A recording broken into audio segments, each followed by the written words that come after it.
Oh, hello, everybody. Welcome to 372 Pages We'll Never Get Back. I am Connor Listoka. Mike Nelson is here with me, and we are proud to present to you the final episode about the forensic certified public accountant and the cremated 64 Squares financial statements by Dwight David Thrash, CPA, FCPA, CGMA. Mike, are you happy that we have made it to the home stretch? Yeah, this was this last reading. It was bittersweet. There's a lot of bitter in there, though. I got a little uptight with Dwight David. The warm, fuzzy feelings that I had at the beginning have, they're a little more complex now. I don't know if you feel the same. Sure, but it was by the end of the book, I felt like I had been satisfied. I felt like he tried my patience a bit in the middle third, and that went on into this final third. But he really didn't like pull off the ending, but I was satisfied by it. Yeah, and I will agree that, like I said, it was bittersweet, but the sweet was, I mean, as I told you, one of my favorite reading experiences of all time. Now, it was short-lived for sure, yeah, right. but that brief thing was one of my favorites, and we'll explain, obviously. And a lot of people felt the same way. I'm going to read you some of the email subject lines that we got since the last episode. We have in all caps, "I need answers," followed by 3 exclamation points. Mm-hmm. We have one that just says "checkmate," which obviously comes into play. We have "when is a plot not a plot." We have one that is just, as you said, "my favorite sentence in all literature." Okay, I'm not alone. That's good. And then we have one that just says 64 circles of hell.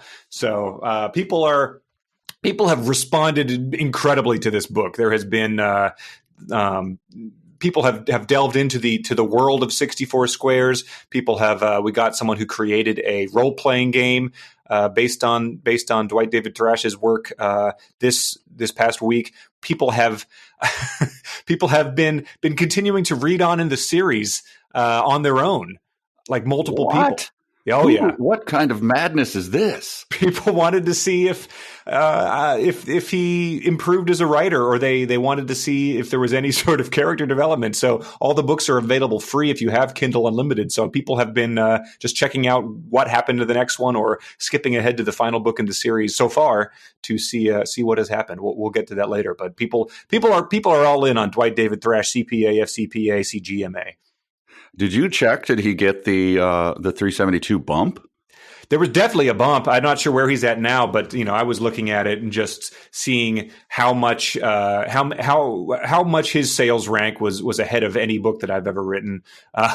In terms of it was down into like the 4 digits. Like he was a top 10,000 book. I mean, and in the accounting categories, he was just dominating.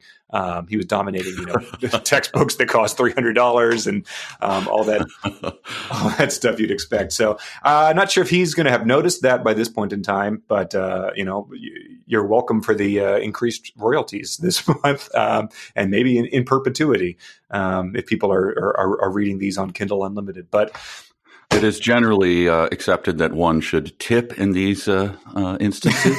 Dwight David, if you are listening. Yeah, just courtesy. It is tax season, so he might be a little busy with his many clients before he's had time to check these statements. But I'm imagining he's gonna do the eye popping out effect when he checks his next Kindle Direct statement check. But he and everyone he knows will be busy, because I assume everyone he knows is also a CPA or studying to be a CPA or wishes to be a CPA. Yeah, it would be. It's one of those. It's like a caste system there, where the more letters you have after your name, the inner circles of the parties you're able to attend, mentorships. But yeah, it's I am looking forward to just seeing how this continues to go, like whether people keep discovering these. Like I said, this was something that one of our listeners had discovered on his own and recommended. So the internet as a whole does not know these, and I feel like it's only going to only good things are going to happen from here on out. Mm-hmm. Yeah, but let's. We should say about our departments, we obviously aren't going to have fan fiction. So blow a Yeah. little taps for fan fiction because I think he creates some of the best. You people I think really so. rose to the occasion. People suggested that we should have just like had real passages from the other books in the series, and so maybe if we maybe we can do that as a bonus segment or something, just to see what happens. Because there's a book about virtual reality that sounds absolutely ludicrous. There's one about Halloween, so maybe we'll do that as a bonus, just because people were having a lot of fun with it, and it ended so quickly. But virtual reality, is he maybe introduce him to one James Wen, and those two can collab? It sounded so similar. There was a whole courtroom of people that were forced to wear virtual reality glasses in order to like see the virtual evidence that was being presented. So he's nothing if not an idea man. Well, I can't wait to see how he describes his grasp of describing physical things and really bringing them to life and having them pop in your mind is so good. So I'm sure he handles that well. Yeah, I am sure it is. It's Saw Lawnmower Man in 1994, and there we go. Or maybe he watches it weekly. Maybe he relates to it. I don't know. So let's see. We're going to start off, but yeah, we don't know fanfic, but we got some good emails. We got some really dumb sentences, so we'll be eager to explore those. But we have a lot of turf to cover, and I think you'll agree that the best stuff in this is backloaded. Like we get some more, as they call it in music, recitative, just reciting his bull crap right up front. So we'll quickly go through that. Do you have anything for William Jackson and Rosie O'Neill? William Jackson and Rosie O'Neill. So it's like recapping this, knowing what we know by having finished the book. The idea that we were 2/3 of the way through, and then we're just getting introduced to William Jackson and Rosie O'Neill, the external auditors, who obviously have no bearing on the plot, have no bring absolutely nothing to the table, is a frustrating thing in hindsight. Yeah. I guess my only takeaway from this chapter was I had not heard of it until now, but I am now terrified of a material misstatement. That was my only thing. He just drills that into that as though that is, basically it's like, testicular cancer or something. It was the worst thing that could possibly happen. So I thought it was a little ironic. Most of the time, the external auditors perform audit because it gives an entity, the people that rely on the financial statements, that highest level of confidence that the financial statements do not reasonably contain material misstatements. And so after all we've read, after all we've underlined and read, the idea that he's concerned about material misstatements in this book is bitterly ironic. He goes on to he says that William Jackson has been auditing for many years with the accounting firm TTAB, which stands for Total Tax Auditing Bookkeeping. And the second time we are explained what TTAB stands for, I just wrote down every time. And Les, if you turn the page, every time TTAB is mentioned, you're informed that it stands for Total Tax Auditing Bookkeeping. Yeah, it makes for one of, I have it marked as dumb sentence. It's a little bit of a cheat because it's 2 sentences. Uh-huh. So I'll just, I won't even read it, but let's just imagine him saying, what is it? Total tax auditing bookkeeping. And then he goes into his Titus Uno routine in one block of text that made me just like, all right, buddy, this love affair is over. Stop this madness now. It makes for an insane paragraph of reading, which I will not do right here. Total tax auditing bookkeeping is like a combo of like those businesses that used to try to get to the front of the phone book by being like 6A plumbing and like SEO. Like it's a terrible business name, Total Tax Auditing Bookkeeping. Yeah. Yes. It does not roll off the tongue. Really catchy. But the other notable thing I had was just Rosie O'Neill with the second auditor. He says, has the friendliest voice and is great at getting people to tell her things that they would not tell other people. And my instinct here was just, this is a huge, huge slap in the face to Drew Sampson. Because if that's you'll recall, what I thought, like, come on. Yeah, I went back and looked. Drew Sampson does stay up to date because Drew Sampson has a friendly voice and people like to talk to him. But we learned that by no means is he the friendliest voice, because Rosie O'Neill has the friendliest voice in Vancouver, British Columbia, Canada. There is a hierarchy of accountants, and obviously, is it Pam who's the greatest in the world? Yes. Or possibly the greatest who's ever lived? Pam Valentine is the greatest certified public accountant that has ever been or ever will be. Right. And so I guess there could be someone who bests Rosie O'Neill. She currently has the friendliest voice, but in some unknown future there might be a better one. But there is no better accountant, nor will there ever be. Yes. But I just thought of like what is it about a friendly voice? I picture I don't know, Winnie the Pooh. He kind of has a friendly voice. It's just like cuddly. People just spill secrets to that guy. Right. The idea of a friendly voice is something that you think about for appealing to a 3-year-old or Mr. Rogers, but something that friendly. As an adult you find like a little off-putting if someone is a little too friendly. Like you're like, what is going on here? They're talking to me like I'm a child. I don't really want to tell you things I would not tell other people.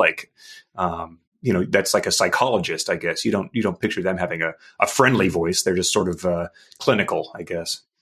Yeah, or a car salesman puts on his best friendly voice. You're still pretty. I don't know. Very off-putting. Why have you called me by my first names 3 times in 2 sentences?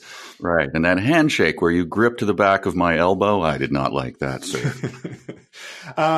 Well, the other thing that I just noted about this, and it bears out throughout the rest of the final pages of the book, I felt like the typos and the carelessness were sort of stacking up.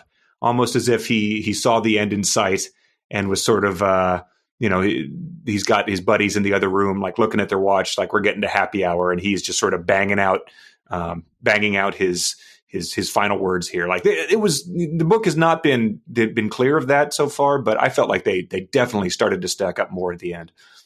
Yeah, they were more missing words and completely wrong words, which I don't know. Does that still qualify as a typo? I always think of. I'm actually asking. I'm not sure. I guess it is. Like it's just a typographical error of some sort where he just meant to put the word in. But they do sort of rise to a high level of typo, I would say. Right. Yeah. I don't know if there was like just a week where he had less business than normal, but he knew that there was a big fish coming in at the end of that week, so he had to get this done. Maybe so that could be what happened. But we'll read some of them. But I just think that there was definitely a ton more as we approach the end. I don't think there's much else to talk about with those two, since there clearly isn't, because he never mentions them again. No, it's just cut and paste till the end, and then we're on to chapter 16 and. A slightly notable thing in this, but I didn't have my paper copy with me, so back me up. It looks like there's a different, weird, smaller font at the end of the chapter head. Does that carry into that? Yes. That just made me a little ring a bell, a little red flag. Is that something? Or once again, is it him rushing along? Right. Well, it's repeated for the next 4 chapters. It's the other important employees of 64 squares, the nature, extent, and timing of the explosion of 64 squares. So yeah, I have no idea what is happening with that. It's off-putting to say the least, but it appears to have no actual bearing. But it is consistent, so he must have just copied and pasted the same chapter header and replaced the first part of it. Yeah, I guess so. Yeah, who knows? Why are we trying to get into the mind of Dwight David?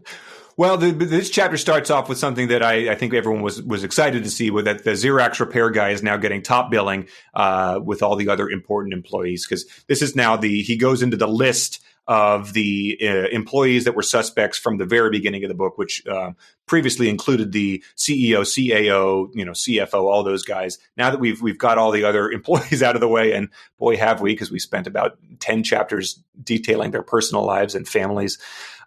We're now free to delve into all the other guys, and so the Xerox repair guy, who we've long suspected as a prime suspect, we get to examine why he might be, and that was something I enjoyed. The Xerox repairer can play an important role in recovering old data. The copy machines have a memory chip that can reprint what have been printed since the machine was bought from the manufacturer. Very few people know this fact except the copy machine repairer. Isn't technology great or what? So That was the one that I just, but he repeats that line later in quotes. yes. And Yes. I have no idea what's happening. Who is saying that? It's a word salad of his Titus Uno for like 3 repetitions, and then saw a copy machine repairer perform this task for another one of my previous clients. Isn't technology great or what? In quotes. Yeah, maybe it's something that he like saw on a meme that like was attributed to Abraham Lincoln or something, like, and so he's quoting that as if it's a well-known type of quote that we'd all recognize and nod our heads to. I have no idea. Yeah, that threw me for a loop. So yeah, in a better, or in a dumber book, if that's possible, maybe something would have hinged on this little known fact that Xerox machines are evidently storing everything that's ever been copied on them. But nope, we're going to wave our hand and move on to people like the janitor, who it said it would be obvious if the janitor, if anything was out of place or looked strange. So if I said, if anything looked strange, you clearly need more information about this odd concept of looking strange, right? Like, right, that's not something. So he parenthetically adds, in that something was there that should not be there, or that something was missing that should be there. So I'm eternally grateful, because I was thrown by this weird concept of looking strange. Oh, those are the things we love him for. The explanations of all things that are very obvious and in front of our eyes get 6 paragraphs, and then things that are baffling get quotes around them. Isn't technology great or what? Yeah, it's like he's a professor who's like saying something, and he notices hands, shooting up in the back of the class. He's like, all right, I already see the hands, so I'm just going to barge on ahead. I know you're wondering what I meant by look strange, and it's that there's something that was not there that should be there. The other person that I liked was the security guard, who make their presence known so that people will feel safe, and so that people will not act crazy, such as draw a gun for no apparent reason. That's one of my dumb sentences, of course. For no apparent reason. The security guards are watching a guy just like, reach into his trench coat and pull out a gun, and they're like, wait a second. Oh, no, he's perfectly legitimate in drawing that gun. There is an apparent reason for that. He's he's about to shoot a bunch of people. That's clearly his reason. Right. Well, here right away we get that there's no explanation or follow up on people drawing guns for no apparent reasons, which is a thing none of us have ever have no understanding of, and yet no elucidation on this. Nothing. Yes. Just right. sits there. I have a what the hell here about Jack Starr, my favorite character, returning.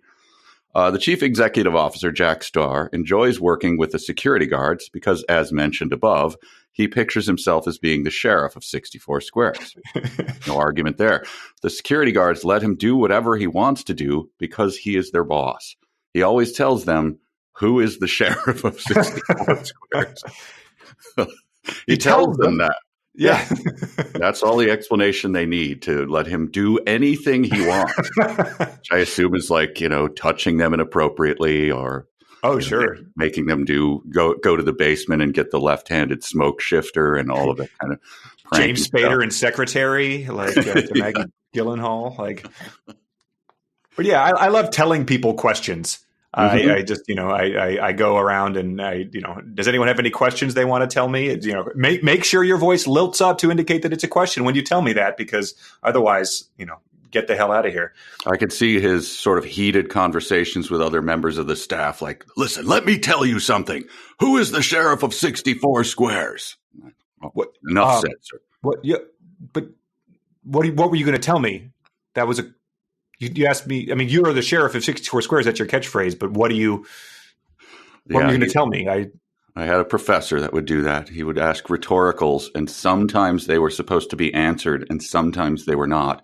And you had no idea which was which. You'd go to tentatively answer, and he'd keep talking and be irritated that you spoke. And then other times would go, come on, people. What am I standing up here for? He'd like, come on. It was a good long con. You were irritated by it? You didn't let him do whatever he wanted to you? When he told me I am the sheriff of this college. Was one of his questions, isn't technology great or what? But yeah, so he goes through those. That was CEO Jack Starr interacting with the security guards. He goes on to more people that worked there that, you know, in truth could have been suspects, but it included the cafeteria workers who they might have overheard something, because people are very relaxed while they are eating, and sometimes statements or comments are made a little louder than expected and are overheard inadvertently. Yep, one of my favorite sentences of all time. So people who are eating get so relaxed that they start talking louder than expected, and people overhear them. This is a experience that every human has encountered. You're sitting down to Thanksgiving dinner. You get so relaxed that your voice rises to a level that is louder than normal. And you give away secrets. Yeah. Mm-hmm. That was how also Ethel Rosenberg got caught, I think. They were sitting down to a New York deli sandwich, and then... Well, in fact, you have to be a Patreon person to do this, but we have a little bonus. Oh. I came across actual interview footage of Sammy the Bull Gravano, who gave up John Gotti. Mobster who flipped. Yeah, famously flipped, and I think he wrote a best-selling book about it after the fact. But I found the taped initial interview with him, and so go ahead and listen to that. That'll be a bonus in the Patreon. All right, cool. All right, we'll check that out. But so yeah, it's a little known fact about human psychology. If you have one of those low talkers that you can never hear what they're saying, just give them some food, and they'll relax so much that they'll start talking louder than expected. Also, where is the most relaxing place to eat food is at a office building cafeteria. That's where I just sink into my plastic seat with the sharp edges and just this Jell-O salad is so good. I'm going to talk loudly and give away secrets.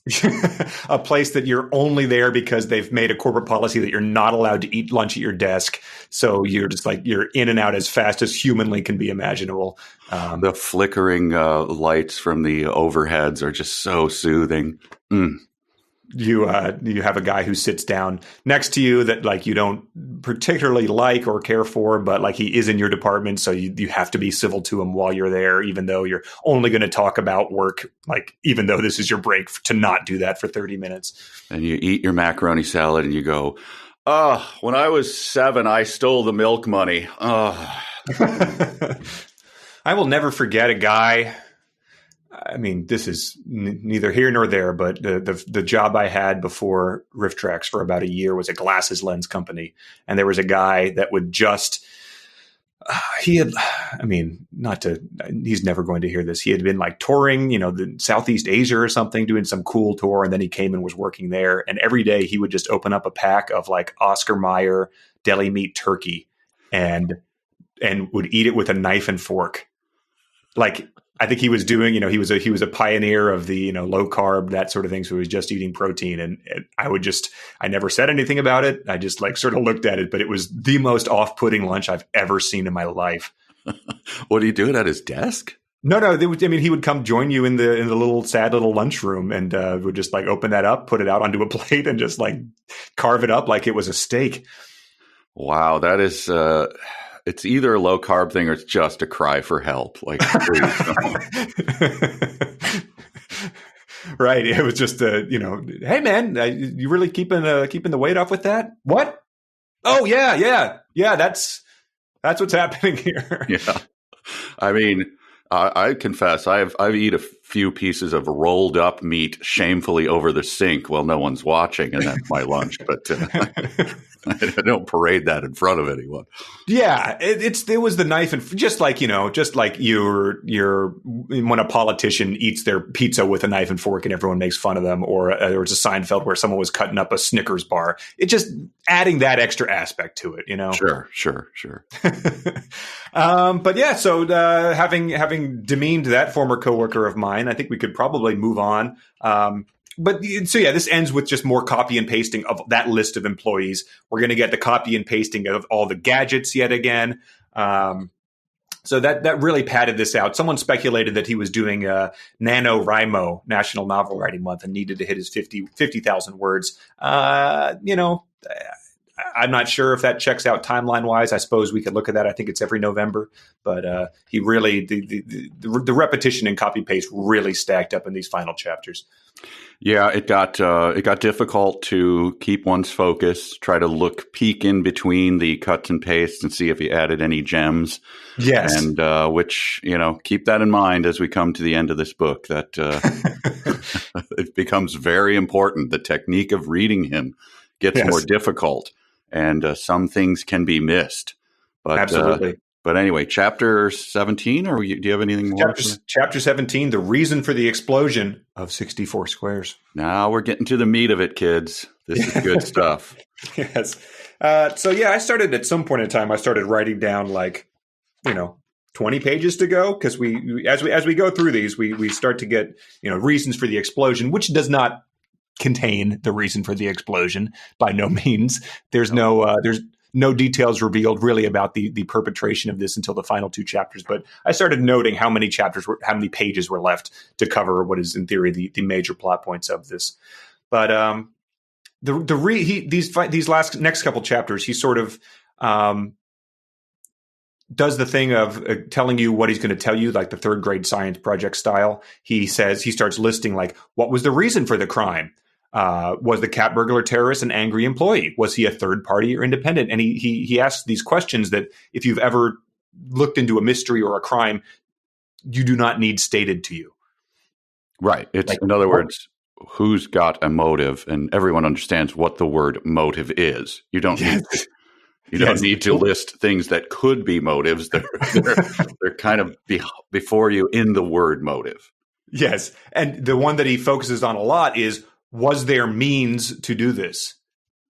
And there was. Yeah, because he blew up the building. It was the crime was committed. He had the means to do it.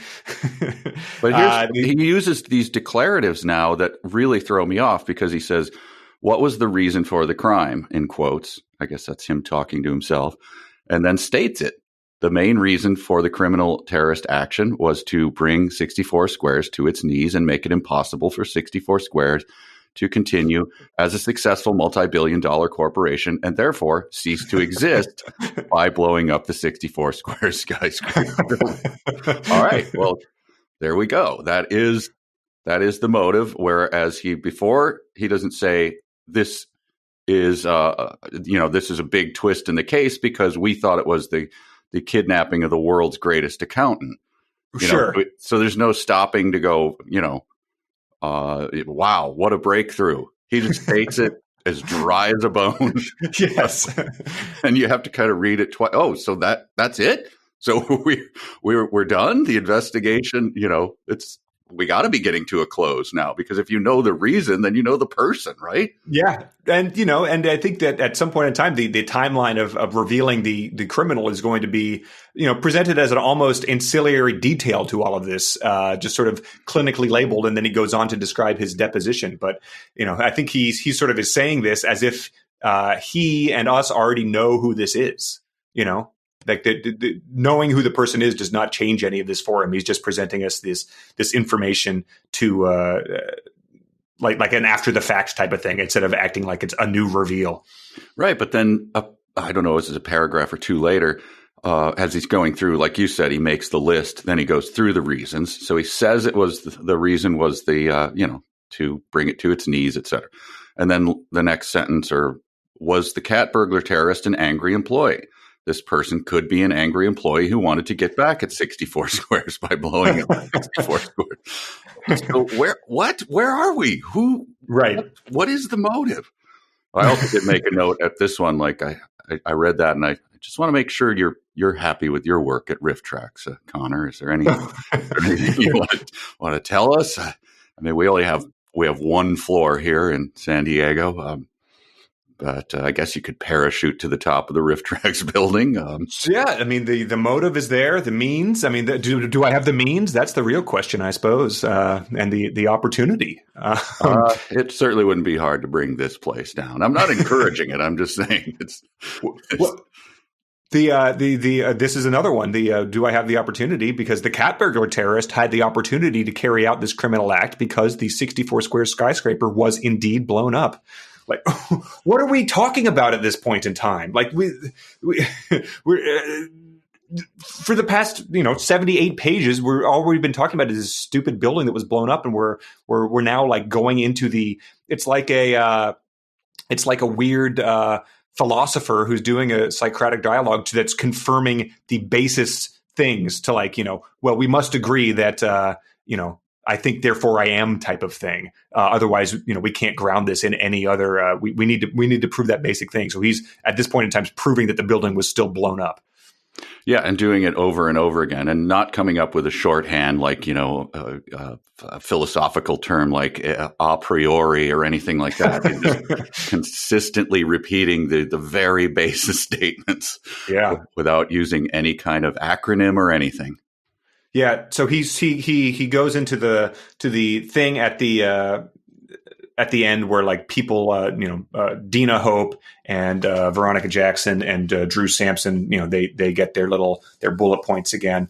But he says Drew Sampson will have to talk to people in his friendly voice to determine was there means, motive, and opportunity. Like, well, there was means. Like Drew Sampson does not need his friendly voice to determine that there was means. The building ceases to exist. He says that Dina Hope will need to write programs that will help to answer the following questions. What was the reason for the crime?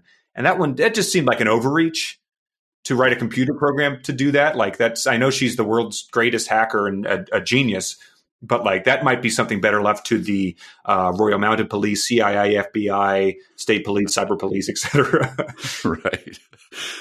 Yeah, and he keeps stating that we'll have to determine the motive or whatever. And I guess it's possible that there was no motive, like some men just want to see the world burn type of thing. Sure. But even that's a motive, right? I mean, even anarchists, anarchy, yeah, they have a complete motive for it. So it's not just it's either this or buying gum. I mean,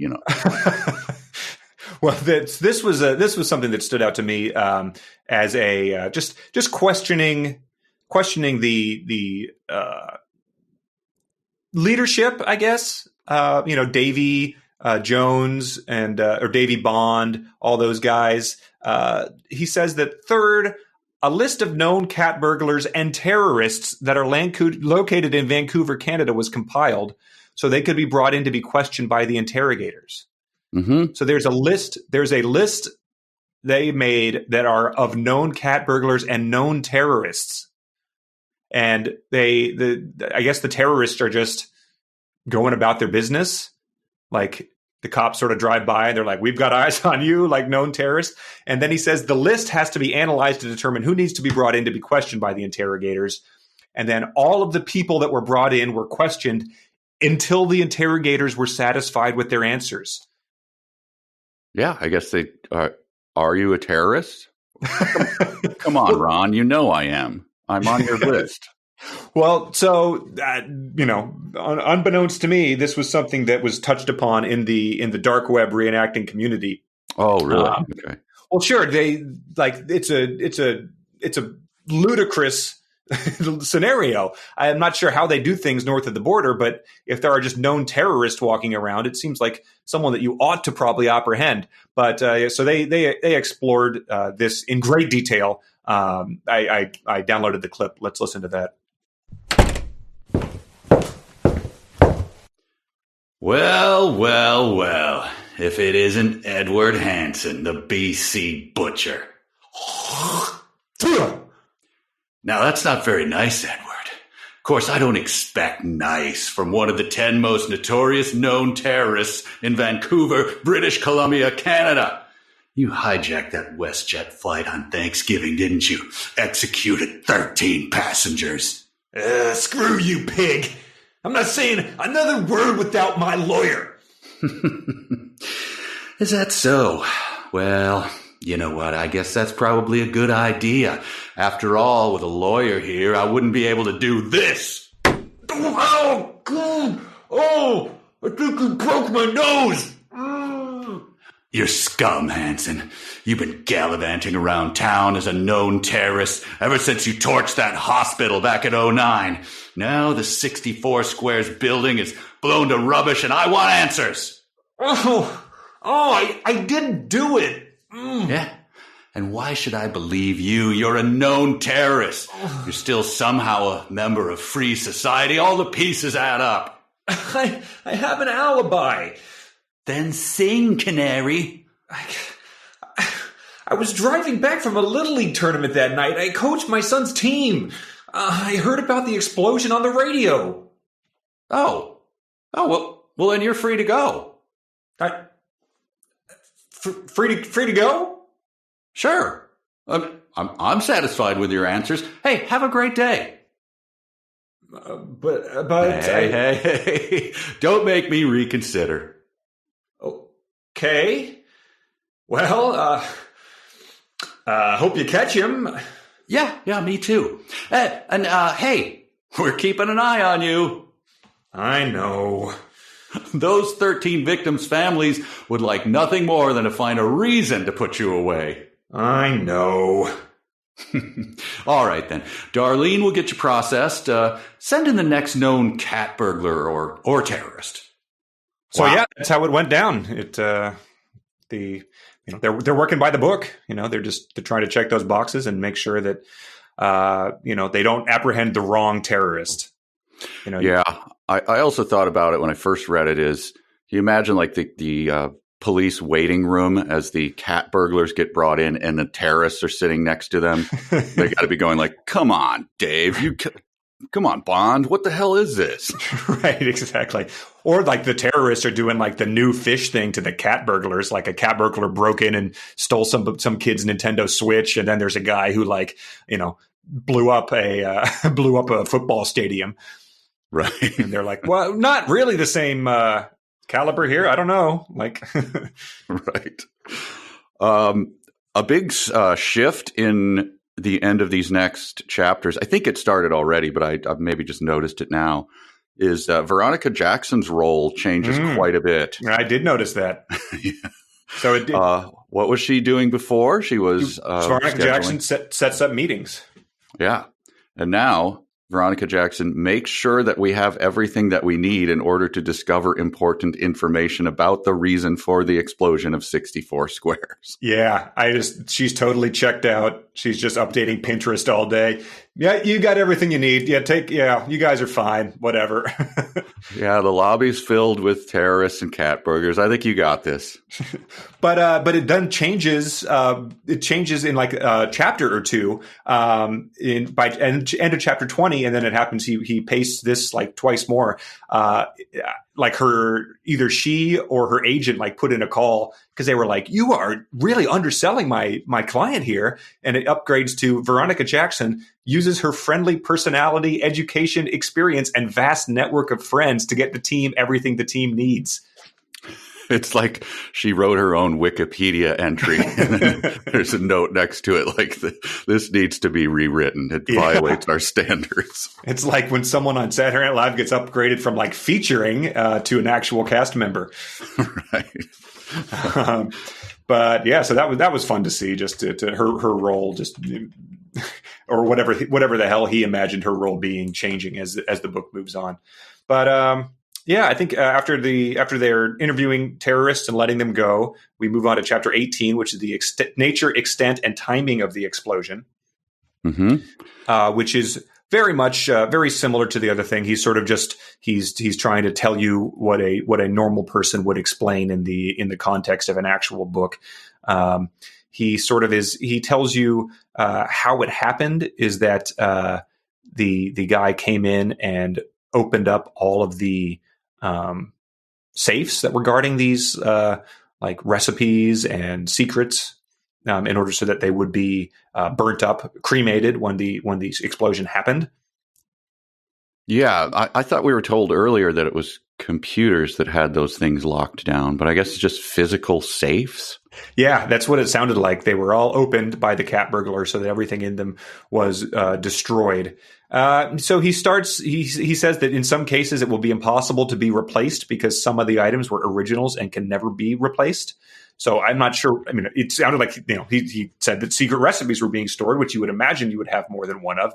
I don't know if they were storing priceless artwork, like there was an original Van Gogh in there or something. But that's a damn shame if there was everything that could not be replaced. He goes on to say that that many of those things were worth billions of dollars. I read once that the makers of, I forget which distillery, let's just say Jack Daniels or something, that the yeast is very important, and so they have like 7 mothers of this yeast stored in secret locations around the nation. And the head distiller said, that's the thing that keeps me awake at night. Like I wake up going, God, I hope all of our yeast samples are okay. So, I mean, I hope they didn't store them in the 64 squares vaults because they're ruined. That would be quite a caper. I would read Titus Uno investigating that one. Yeah. I would just, hearing him say the word yeast over and over would get kind of grating. But he says some people get very upset when information is being kept from them. 64 Squares stores top secret information worth billions of dollars each. And so once again, those were top secret recipes, pending patents, inventions, formulas, advanced technology, computer programs, medical research studies, and private space plans. So each of those worth billions of dollars each. So the amount of economic devastation caused by this is unimaginable, really. Yeah, I noted, I had to look back to see if private space plans was a thing that had been mentioned before, and it was. And I noted, man, that's terrible of us to not have noted that private space plans are so that's worth like billions of dollars. That's like SpaceX. That's like private, people going to, wow. Again, would love to hear what his understanding of that universe would be like. Here's the most baffling paragraph in a long time. The timing of the crime. Why did this happen now? Did someone break the chain of command? I don't know how that follows from one. If so, who? Like the questions above, these questions also have to be answered before the guilty criminal can be protected by the prosecutor that has a great case to bring against the criminal, or in this case, a terrorist. A lot going on there. There's a lot to unpack. First of all, the questions above. Is he referring to previous chapters' questions or the ones he just asked? We start to get this a lot. He says, as previously referred to, and it might be something that comes in like the last 2 paragraphs of the book. It might be something that happened in the first paragraph, in the first chapter. But what is this a typo? The guilty criminal can be protected by the prosecutor? Yes. Okay. Short answer. And it reoccurs. I have to imagine it was meant to say prosecuted by the prosecutor. I guess so. That brings me back. You said, typos stacking up here. Yes. Here was one that took me a second.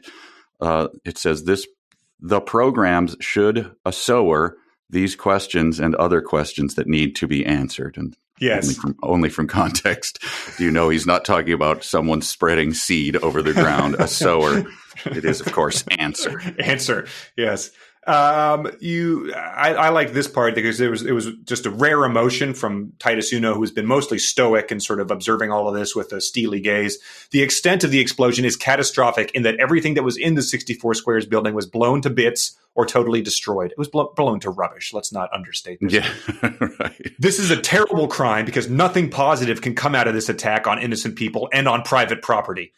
So, wow, getting on your high horse there, buddy. Yeah, really.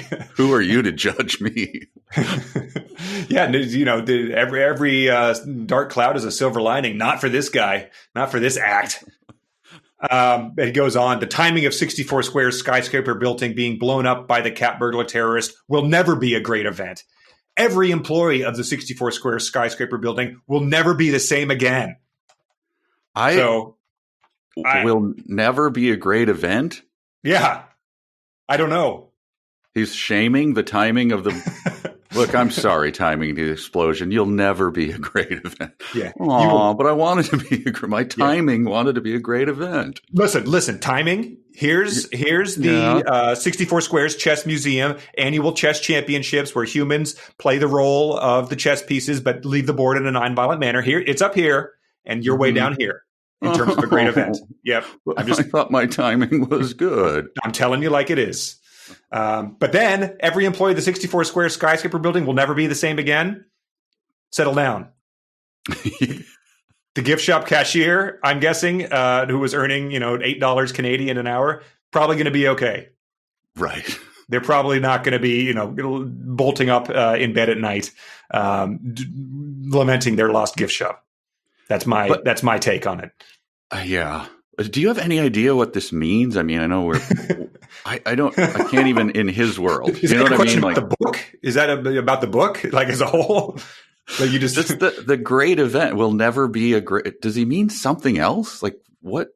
The timing will never be a great event. Well, first of all, I don't even understand how that matches. But is he just saying? I feel like he's trying to say something else, and I can't get to it. So if anybody has any ideas, please let me know. Yeah, it's very puzzling. I don't know if it's a.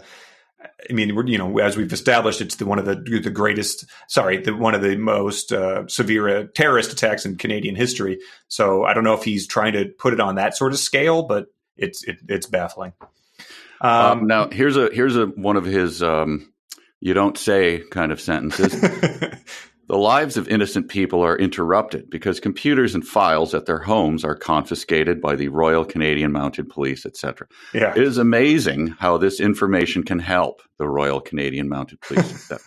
Yeah. Massive illegal search and seizures. It's amazing how helpful they can be. We should have been doing this all along. Yeah. Just a ton of innocent people, just like, door stomping and coming in and, children hiding under the beds, screaming and weeping as mothers hold their children. Computers are just ripped from the walls and taken off. It's amazing how that helps. I liked regarding the RC MP, et cetera. It said it is also important that the Royal Canadian Mounted Police, et cetera, be informed in a timely manner even before the cat burglar terrorists push the button on the designated device. If they had been informed of this fact in a timelier manner. Period. End of sentence. That's just that's him looking at his watch and just like bang bang bang bang bang move this book along. I've got a appointment at 3 p.m. to do someone's taxes. Yeah, this is we're now getting to the bitter section of our relationship with Dwight David. Right. He says we could have tracked the cat burglar terrorist back to his hideout. This could have saved thousands of man hours that were actually spent to legally hunt down the cat burglar terrorist. And so at one, there's a hideout now. And then two, he says legally hunt down the cat burglar terrorist. And I just imagine that after everything he's told us about his countless bugs and wiretaps and hacking, Titus Uno is just spitting the word legally with utter contempt for due process. He's just like, those wasted thousands of man hours. We could have Dina Hope could have been hacking this all along. It would have been fascinating to him having delved into the political climate that would have allowed, assuming it is, like whatever supersized Patriot Act had to be passed to get all of this stuff done. Like, what's going on with the citizenry? Are they demanding blood?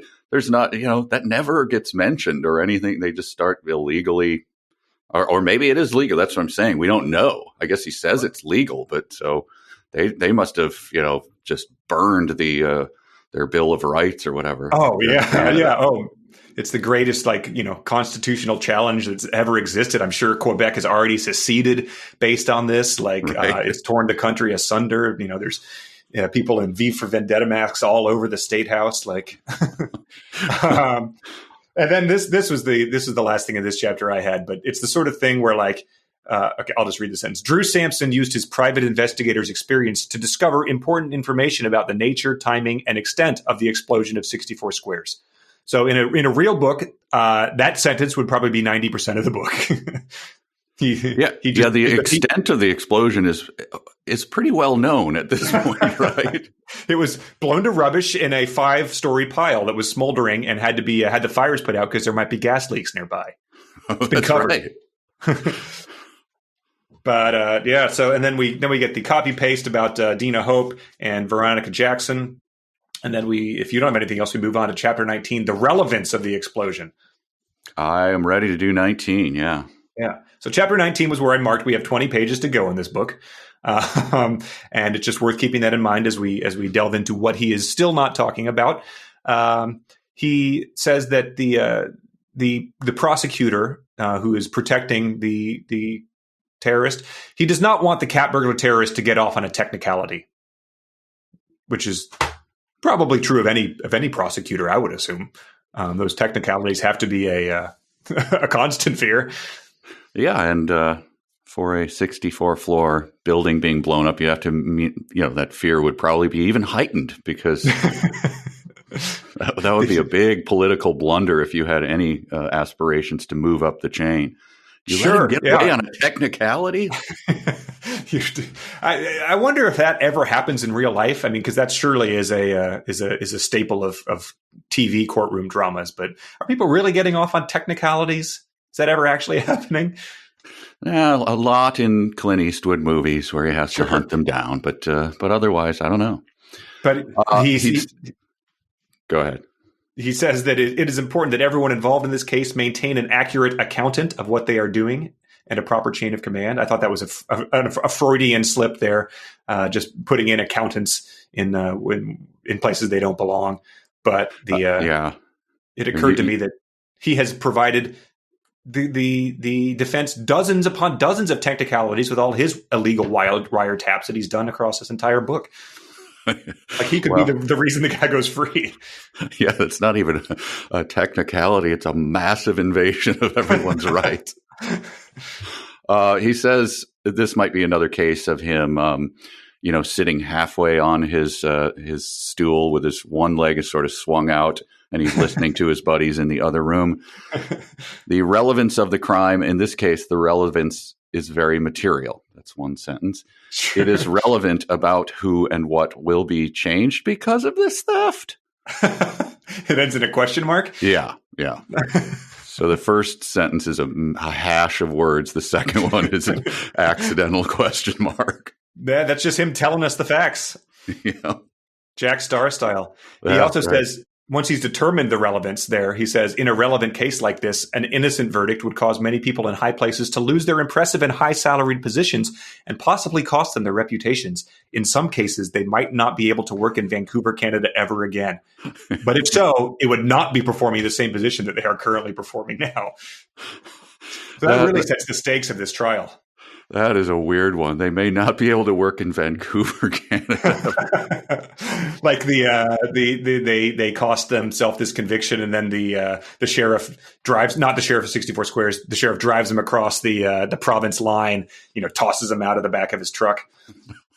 Yeah, I pictured that might just be like the Swindon lot from The Office. Like that's not really a big punishment that they have to go to this other office. Right.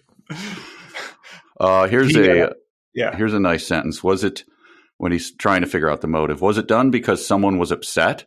Some people get very upset when information is being kept from them. And I just thought, remember that time that you and Sean went to lunch, but you forgot to tell me which sushi place you were going to? And then I went and blew up a 64-floor skyscraper. Right. I was so upset that information was being held from me. Yeah, I mean, all the time it would be like, December 15th, and I'd be like, what's Santa going to bring for Christmas? And my mom would be like, you just have to wait and find out. And I would blow up my school. My favorite new quirk that popped up a lot, it was obviously a copy paste job, but he says, the security of the new building will have to be more surveillance cameras that are monitored by better trained security guards that can alert a contact at the Royal Canadian Mounted Police, etc. Once this contact is contact, then etc., etc. He repeats once this contact is contact at least 6 or 7 times throughout the course of the thing. One time he actually got it right, said once this contact is contacted, but for the most part it was once this contact is contact. So when he was copying and pasting, he didn't choose the right one. he chose a misspelled one. I guess so. I think that's just part of his desire to get to happy hour at Joe's Crab Shack or whatever before they stop doing half price crab legs. Here's a fascinating fact that I did not know. I think that this will come as a surprise to a lot of people. Whenever a building is blown up, it is considered a terrorist attack on the whole world, not just the country or town that the skyscraper building or any type of structure is blown up and destroyed. So if you can get the meaning from that hash, he's saying if you and your loved ones die in a massive terrorist attack, don't be too greedy with it. It's the whole world that's attacked. And that got an it is with like 8 question marks after it for me. I just wasn't. Yeah, same here. I wasn't aware that we as citizens of the world had signed on to that sort of thing. I guess people would do that. They'd be like, we are all New Yorkers after 9/11, but but if this is the case, I am really slacking off because I'm sure every week there's something going on, and I'm not stopping and feeling that kind of grief that I should. So I'm going to step it up from here on out. Okay, good. Yeah, light a candle for me. I don't know if I have that much empathy to spare. The other sentence of this was that there's again a hash, but you could diagram it if you wanted to. But it is possible that someone who wanted this top secret information got angry and decided to hire a professional cat burglar who decided to blow up 64 Square's skyscraper building and cover the cat burglar terrorists' tracks. So that implies the existence of a second cat burglar. A cat burglar who blew up the building to cover the cat burglar's tracks. But hired by another person. So that's, it doesn't pan out, of course, but it just, if you were taking him at his word, this is just like, your yarn wall just got that much more complicated if you're trying to track all this. God, we're well past kidnapping accountants at this point.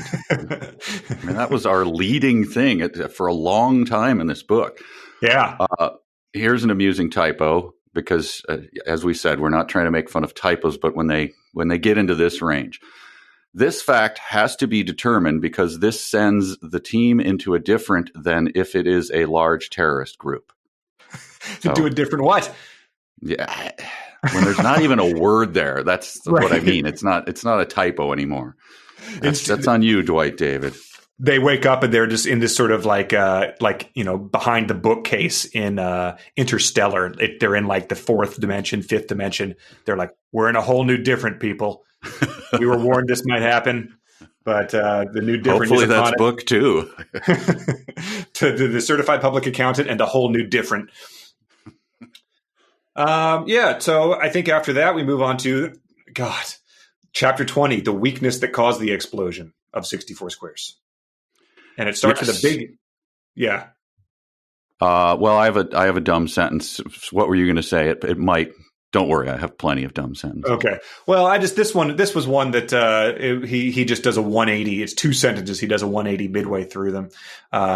Not that anyone would ever want to skydrive on. He's talking about the weaknesses of the building and what they're going to do to improve it in the future, which includes more like sensors on top of the building in case someone does this. He says, not that anyone would ever want to skydive onto a skyscraper.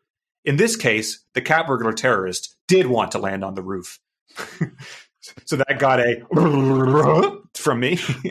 I just have a Titus get a grip, man. You're losing it. There's a part in Plan 9 where the guy, it's that endless scene of them talking in the office. He's like, do you believe in extraterrestrials? And then he's like, we do have confirmation in the existence of extraterrestrials, or something along the lines of that effect. Right. It's another thing where the scene is so boring and repetitive that you miss those gems in between. It's very similar to this book, actually. Right. Here's a bit of the inspection here that reminded me of a very funny thing that happened to Bridget and I. The pilot should have inspected the cat burglar terrorist's equipment and suit. The pilot was not the cat burglar terrorist because the airplane did not crash when the cat burglar terrorist jumped out of the plane to commit this terrible criminal act. And it's that kind of sharp-eyed sleuthing that reminded me of when our bikes got stolen once we left the garage open for just a minute, dashed inside. We came back out, both bikes gone, and a crappy bike with no wheels sitting in its place, right? So we call the cops, and it was like, the cop goes, "What do you think happened?" I said, "Well, obviously he rode up on this, saw our garage door open, stole the bikes, and well, he didn't get away on that bike." And he pointed to the bike sitting there with no tires. And I stared at him for a minute. I'm like, and he didn't ride this one in, obviously. And I just waited for him to crack up and go, "I'm kidding you." Well, and he never did. I said, "Well, he popped his own wheels off and then just flung them over his shoulder and rode away." He's like, "Okay." I'm like, wow. No, not okay. A real Columbo there. Yeah. So that stuck with me. Like, wow, the guy, he didn't go, "I'm kidding." He stuck with his idiocy. Wow. Yeah. Well, anyway, that maybe this is the guy investigating that. He moved up to Vancouver. The is a hint of plot development. He sees my team and I, along with the Royal Canadian Mounted Police, etc., are focusing on the information, and it is leading us to the conclusion that this could have been caused by a disgruntled employee or a disgruntled former employee. The facts are telling them that this was probably carried out by a disgruntled former employee, which is like sound the klaxon, like the air horns, like it's a kernel of plot development. We don't get any mention of the facts or anything that led them to that conclusion, but the plot has been advanced. Yeah. But we've had false alarms before. True. So who knows? He could just 180 on this, but it is legitimately a plot point. Here's a thing that I wondered about the plot. Why? Well, I'll just read it. Did the cat burglar terrorist want to sabotage or bring 64 Squares down because of 64 Squares competition? This was an option that had to be disproved. What if it was true? Why would you have to disprove it? Wouldn't you throw it in the facts column rather than no? We must, even if it's true, this can't be true. I don't understand what he's saying there at all. It's probably like the wide-eyed like rookie cop who has a lead that's really promising, and then the attorney general comes in and is like, "This is the lead we're pursuing. Like this is your suspect. Like you write it," and he's identifying one of his political opponents, and the rookie cop is like, "No, you don't understand. Like this is a distinct possibility. Like this is what needs to be proved. Like we're not in the business of solving the case. We're in the business of getting a guilty verdict." You're poking around in forces you can't possibly understand. I would have liked a character like this in that book. That would have been great. Anyone who was an actual villain would have been a refreshing breath of fresh air. Or his version of a disgruntled boss, or a grumbly boss, would have been as good as the one in Samurai Cop. I have no doubt. Oh yeah. Except he would have been happily married and had 7 children and played in the church choir or whatever. Right. He would not have had a pole jabbed up his ass or whatever that guy said. Anyone in this book who would have sweared would have been a really welcome addition as well. Right. So that it ends with Veronica Jackson's new friendly personality and moves on to chapter 21, the facts about the explosion. I did have one thought when he talked about the disgruntled former employee as the lead suspect. Could he have been disgruntled by the museum owner turning a blind eye to families carrying in checkers to the chess museum? Oh, yeah. That's somebody, who managed the thing and is like, "You're going over my head every day. You wrote the rules and I'm enforcing them." And then you smile and go, "This place is for families." Like, well, then why am I even working here? Yeah. So that's my lead suspect right now. On his way out the door, he stopped by a table where a father was playing checkers with his 6-year-old and just like smacked the table over, like upending the checkers everywhere. And the kid started crying, and he pointed at the manager who was smiling, was like, "This is on you. You could wear this one." Before we move on, do you want to do the mail now? Sure. We're going to the party. We're going to the game. We're going to the disco. We're going to cruise out, man. We're stealing people's mail. Stealing people's mail. Stealing people's mail. Yeah, let's steal some people's mail. We got some good emails as I read some of the subject lines earlier. And we'll read some excerpts from your thoughts on the conclusion of the Certified Public Accountant and the cremated 64 squares statements, whatever. I could not remember the book's title. If you gave me 10 different tries, I don't think I would get it right if you asked me to do it word for word. Oh, you could waterboard me. I could not do it. David writes in, this seems like a book that was written by a person who had never read a book before and had heard only vague descriptions of the kind of things you might find in a book, in the way that you might describe an elephant to some pre-K children who had never before seen an elephant and have them draw pictures, and you would get pictures that had vaguely elephantine characteristics, but were definitely not actual elephants. And I like that theory. That is true. It does read like someone had told him there are words that you put words together, and those words kind of form ideas in a person's mind when they read the words back. And he's like, got it. I'm off to write a novel. Yeah. And the conclusion, proves that out to a T. The defies all known plotting and drama and coherency that we've ever encountered in a book before. And so, you and I were talking like, is this unique to him? Or would this be, if you sat, your average Joe down and demanded he write a book, would this be how 30% of the population's books would turn out? We have no idea, because most people don't take the effort to do this. Or is he on some level, a James Joyce where, I can't get through James Joyce. He's doing new things that I can't understand. He's making references I can't pull. Is this guy doing that? And he's invented a new form of literature where things are sort of sideways, and in the future, people will go, man, can you imagine when people used to tell stories in linear fashion? Right. With satisfying conclusions, and one thing led to another thing. Yeah, what idiots. Then we have some of the people that are still going on to read the future books in the series. Brian writes in and says, since they were free on Kindle Unlimited, I looked at the last book in the series to see if Dwight David Thrash, CPA, FCPA, CGMA, had matured any as a writer. He had not.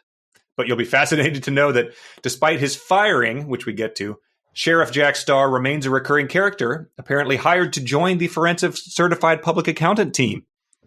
Yes. Quick Swift, Chuck Mack, Davy Bond, Supervision, and Spiderweb are also recurring characters. And at the end of the last book, spoiler alert, Titus and his wife have a baby. So yeah, a lot of people wrote in to say that they read ahead, and Sheriff Jack Starr joins the Titus Uno's team. So he says, this is true. I demanded proof of this because I just couldn't believe it was true. This is an excerpt from one of the books. I thought you would like to know that Jack Starr found work with my Forensic Certified Public Accountant team. Now he says, who is the sheriff of Titus Uno, CPA, FCPA, CGMA's team? We always answer, you are Jack Starr. You are Jack Sheriff Starr. No. So he adapts his catchphrase to his new role on Titus Uno's CPA, FCPA, CGMA team, which is stunning. It makes it 10 times more clumsy, and oh my god! And he's still telling them that. But yeah, I know. I demanded a screenshot of that because that seemed too much. I couldn't abide by that. Yeah, if obviously I would have said fanfic and on, let's try harder, people. I'm not that dumb. Yeah. So this is someone else who also read ahead a bit, but Sharon said, I keep circling back to what is the point of this book? Why did he write it? Did he know what he was unleashing on the world? Seriously, I think you guys need to consider discussing what the hell he was thinking when he wrote this. I won't lie, I have laughed my ass off at the podcast and the book itself. I truly think this may be the crown jewel of the podcast, but I'm still feeling some sort of deep existential crisis. I don't know how to live and function in a world that contains this book without some further explanation. And she goes on to describe I think the last book, the virtual reality one.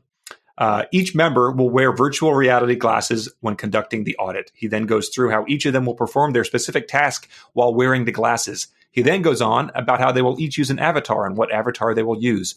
Honestly, glancing through the first 3 chapters, once again, there appear to be huge swaths of text that are exactly duplicated. Is this all some sort of meditative technique? The sound of one hand clapping? If someone read it in a whisper, would this be ASMR to turn off your brain and relax you?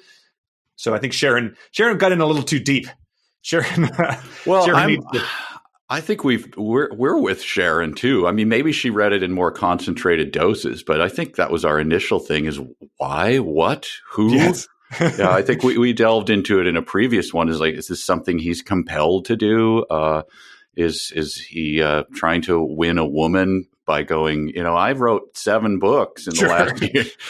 No one can really know, I guess, until we interview him, which I hope will be forthcoming. Maybe, that would be something. I mean, I guess. It's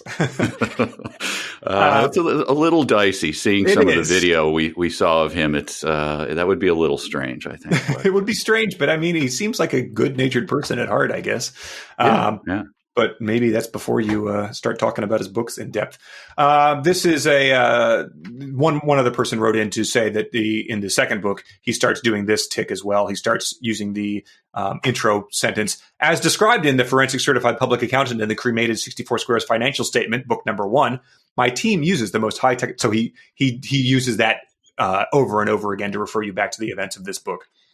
Oh, man. So I guess they're going to get more and more recursive as you go deeper into the series. It's just going to be just building on your insider knowledge, and they'll be impenetrable to anyone who hasn't read every other entry in the series. Maybe he's sort of stealing that technique from Sir Arthur Conan Doyle. Did it in the Sherlock Holmes stories, where Watson would have to explain, like, I wrote this down in a little monograph that I called this, to give you some facts. But he did it a little more artfully than just listing it. Only slightly more artfully. Yeah. And this last email is from Chris, who created a role-playing game based on the book called D&D and CPA and FCPA and CGMA, the Forensic Accounting Role-Playing Game. So he listed up the rules for this. We've already posted this on the social media accounts, but just all sorts of roles for sitting down and immersing yourself in this world. The first thing you got to do is decide who's the sheriff. So once you have the sheriff, he's sort of the dungeon master of this. You need some player motivation, so you can roll a 6-sided die and consult a table if you need some inspiration. If you roll a 1, terrorist bombing; 2, faked work injury; 3, mascot kidnapping; 4, lunchroom theft; 5, chess cheating; or 6, autograph forgery. And it's very well done. Nice. But possibly the most important step when you're creating your character is deciding whether your character is a CPA or is merely studying to become a CPA. Does that give you certain powers or just different powers? Sure. I think, you might have more spare time if you're already a CPA, but you might have more motivation if I don't know. It's we can, what if anyone decides to play it. What if you have a college singing degree? Does that bring you anything, or is that a detriment? That might determine how quickly you marry someone. That might be part of your charisma factor. Right. He also alerted us. Like, again, I don't want to talk about too much about the guy personally, but he has a public LinkedIn page where he has posted a few CPA jokes. This is true. He has posted, and so I read some of them, and I don't understand them. I'm not a CPA, so they might be sort of insider humor. But one of his jokes was, "What did the CPA say to the musician?" I don't know. "You can count for me." And so I thought it might just be a CPA thing, but I read some more. They all made just as much sense. But this one, there was a comment from another LinkedIn user whose name is Bill Sefton, CPA, and he just commented, "Please help me. I don't get it yet, Bill."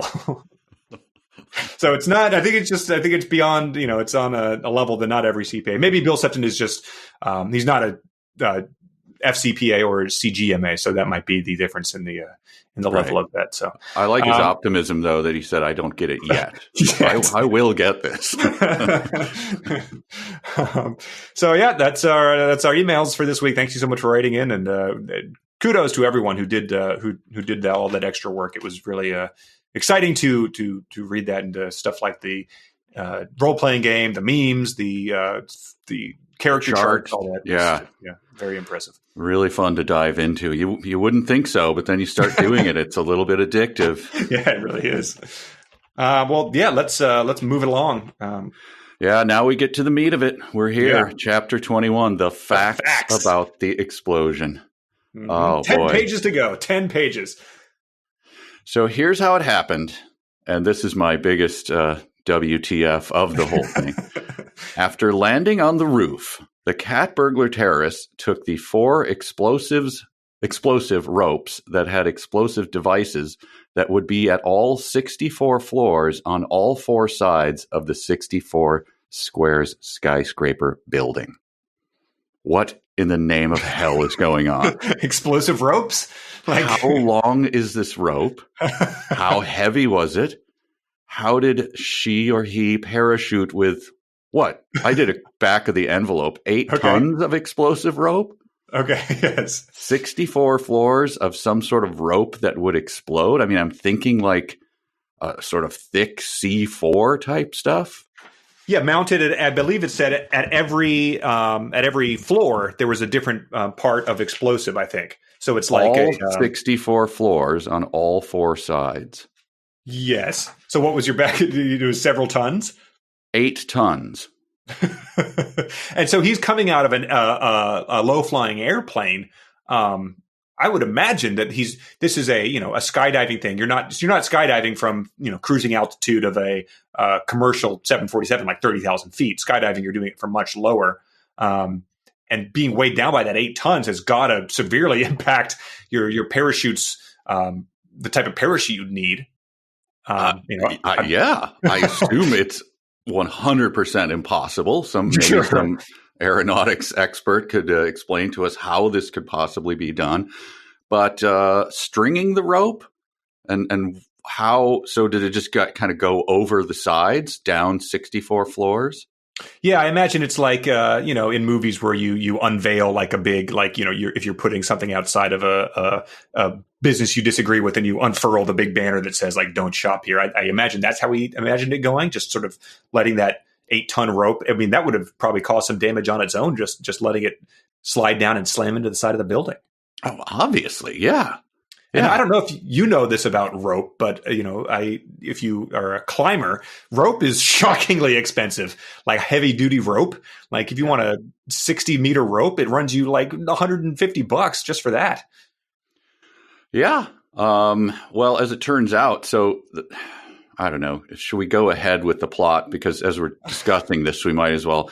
So he did mention he had a plane and a pilot who was obviously in cahoots with him, right? Because it does turn out to be a him. I'm just going to. Okay, yeah. I don't know that. I thought that there's no mention of the pilot being one of the people who gets sentenced to jail time at the end of the book. Right, which is that is a miscarriage of justice. This is a co-conspirator. I thought they said the pilot was absolved because he did not inspect his suit. Like that was his get out of jail free card. He was just like, no, I just take a guy up and let him jump wherever they want to. Well, would you believe him if you were a lay witness and you asked him, so you're flying a guy with 8 tons of explosives? He said, hang on, let me get the other 4 tons. And you went, look, I should probably inspect it, but I'm not It's like those guys who gave the 9/11 hijackers flight lessons, but they were not disturbed at all when they were like, "Nah, I don't need any information about how to land a plane." I just, right. But he's we get detailed descriptions of prison time at the end of the book, and the pilot's not included. I think that the expertise here is very interesting, and we get no real information about this character's background, what their job was, but the stringing the 8 tons of explosive rope that 64 stories high is something that your average Joe, I don't think, if you just pulled a man off the street and asked him to do that, even if you said, here's $1 million, I think they would probably have some issues doing that. So either this guy is a Navy SEAL in his spare time who is just working at this corporate place, or he just really put in his time. It just seems like an unlikely skill. You'd be just, it's not a bar trick. Let's just go ahead. If this is an impossible skill, there's no human being who can do this. It's not possible in any universe. But here's another you don't say in here as we talk about the facts about the explosion. There had to be someone that is very displeased with 64 squares. Oh man, I'm displeased with my job. I went to school for 4 years and here I am just killing time in a cubicle. I'm going to string 8 tons of explosives outside of this building. Right. Yeah. I went in at the end of the year, and I asked them for a 2.5% bump, and they countered with 2.2. It's just sort of disappointing that they didn't recognize my value. So 8 tons of explosive ropes on its way from Amazon Prime, and now I'm going to be renting a plane on Tuesday. Oh, Office Space would have been a different movie if Milton had had 8 tons of explosive rope. Yeah, and so that's the other thing. You have to imagine this guy being essentially like a Jack Ryan, like it's a strapping, square-jawed guy, but it's much more likely that it is like a Milton guy, just a office drone. Right. But I like this line: when the cat burglar terrorists got there, all the safes were opened up by a program that the cat burglar terrorist had written to open up all the safes. So that logic checks out. This was necessary to perform the task so that all the secrets would be blown up. This would put the blame on someone else than the cat burglar terrorist, which appears not to have worked in the slightest, since from page 1, we've had our sights on the cat burglar terrorist as the one and only suspect in this caper. How is he imagining that working? What does doing more destruction when you're blowing up the thing, how does that distract attention from you? I don't know. I really covered my tracks when I, blew up the Twin Towers. Like I don't get what that means. Right. Yeah. If someone had been inside the World Trade Center and had noticed that there were like discrepancies in the gift shop audit, they'd be like, "Whoa, this changes everything. There must have been someone else here perpetrating a different crime that we've got to look into." I don't know. Yeah, I don't get it. He says that my yeah, I think that's it as far as I had actually. Yeah, he cuts and pastes again, which is getting extremely irritating at this point. We're 2 chapters from the end. 2 chapters away. But boy, we've made it to the final 2 chapters, and they are just chock full of things to sink your teeth into. Like people have said, stunning, incredible, favorite reading experiences of all time. Just worth devoting a lot of time to. So I think we've got to just do deep dives here, because this is it. This is where we get to the entire mystery. We get to his testimony that we've been preparing for the entire time. Every single person that they've wiretapped and hacked and committed federal felonies to do all that to is now going to pay off. In Chapter 22, the court case of the cat burglar terrorists, still in quotes. That's so precious at this point. And it's ruling. So he starts off. We still are not getting the identity off the bat, but we have a interesting thing that not what I expected the court to be ruling on. The court case has 2 separate parts that the court will have to rule on at the end of this court case, which comes as a surprise. First, if it is in the best interest for 64 Squares to rebuild and to continue operation. So a court is going to be ruling whether or not this devastated corporation can rebuild its headquarters, which came as a surprise to me. He bangs his gavel and says, I'm afraid that 64 Squares cannot continue operation. And, Al Pacino stands up. You're out of order. You're out of order. The whole court's out of order. Jack Starr is outside yelling, "Attica, Attica." That was a surprise. But then he says, secondly, this is how the chapter starts. Secondly, the criminal terroristic acts of the cat burglar terrorist, who we now know is Clef Trouble. Yep. Let's just let that sit there for a second. So imagine that that's your usual suspects like mug dropping moment. Mm-hmm. It just outright says the cat burglar terrorist is Clef Trouble. And so if you're like me, you probably are like, "Oh, is that the auditor? Was that the teacher that all the students had a crush on?" But no, do not bother looking at the organizational chart or anything like that. This is a character who has never been mentioned before. Nope. And I will confess, at this point, I was reading it, slightly a little bit irritated I did read this fact and I thought, this is new information. The courtroom decides the guilt or innocence of the criminal based on the information discovered by all of the people discussed earlier. So that's like Oh, well, that's good to know. That's how courtrooms work. And Sure. so I thank you for that new information. But then, a little more of repetitive words. So I confess I skipped that Wow. until I got to it the second time, which comes, a couple paragraphs later, and then went, did the ooga, spraying coffee around my office, taking other sips of it and spraying it again, taking my glasses off, polishing them and putting them back on and widening my eyes. And, Right. and then Yeah. I searched back and realized that he had mentioned it before, but it was materially, it made no difference that I didn't see it the first time. It made no difference because he does an amazing, amazing technique, which is to reveal the identity of the cat burglar terrorist who we've been hearing about for 98 pages. Make it someone we've never heard of. Make it someone with an utterly ridiculous name. And then immediately be like, but enough about that. The role of the FCPA as a lay witness, which he lays out for the next 3 pages. Which has been building to, but it is from here on out. The rest of the book defies any logic or coherence or known aspects of storytelling. And it's just, you got to strap in and enjoy the ride.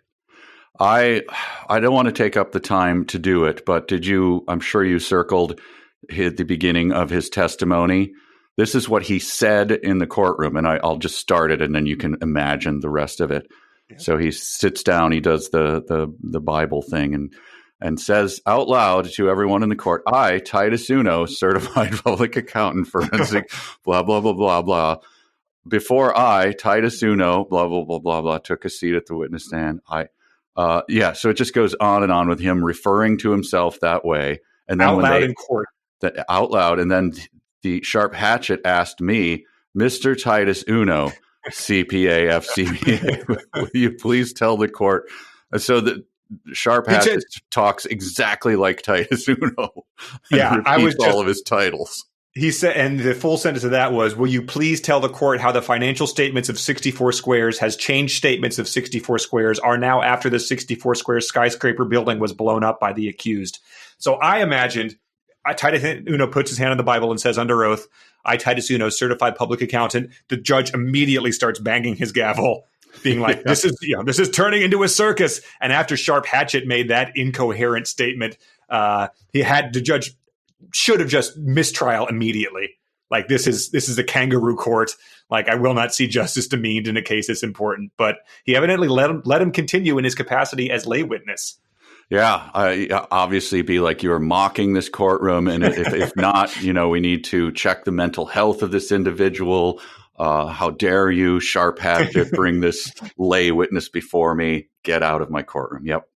Yes. And many, many people, I think they were either lawyers themselves or just like assumed that the facts here were incorrect, but they wrote in to inform us that a lay witness, not only is it not what he's describing, it is the exact opposite of what he's describing. So someone cited justice.gov. A lay witness, the most common type, is a person who watched certain events and describes what he or she saw. An expert witness is a specialist, someone who is educated in a certain area. He testifies with respect to his specialty only. So he has 100% got this completely wrong. We've had lay witness mentioned at least 4 dozen times, and every single time it has been the exact opposite of what he intended it to mean. It's like when you use literally to mean something that literally did not happen. Yeah, imagine doing that in a book. I've had, and I'm sure you've had your books when they're copy edited, and you'll find something circled, and you'll go, "Oh, it's so embarrassing! I got that wrong." But then imagine repeating that for the entire length of the book, hundreds and hundreds of times, making it just shining a spotlight on it, and confidently stating it over and over and over again. Right, and for a term that, like, sure, I realized I'd heard that term before, but one that your average Joe has no idea what it means, so they're going to take your word for it. But if you had just said testify as a witness or as an expert witness, people would have not blinked an eye if you had used it correctly. Yep. Now my eyes kind of rolled back in my head at his testimony. Oh my God. But yeah, it's all about specific dollars amounts to the penny. about the value and the cash flow of 64 squares. So yeah, it's what it's all been we, building to, and it built to 195 words that are just incoherent. and we had a one tiny paragraph about explosive rope blowing up the building. I mean, we have Mission Impossible on one hand, and then we have financial statements, and he's like, I'm going with financial statements, going in strong and hard.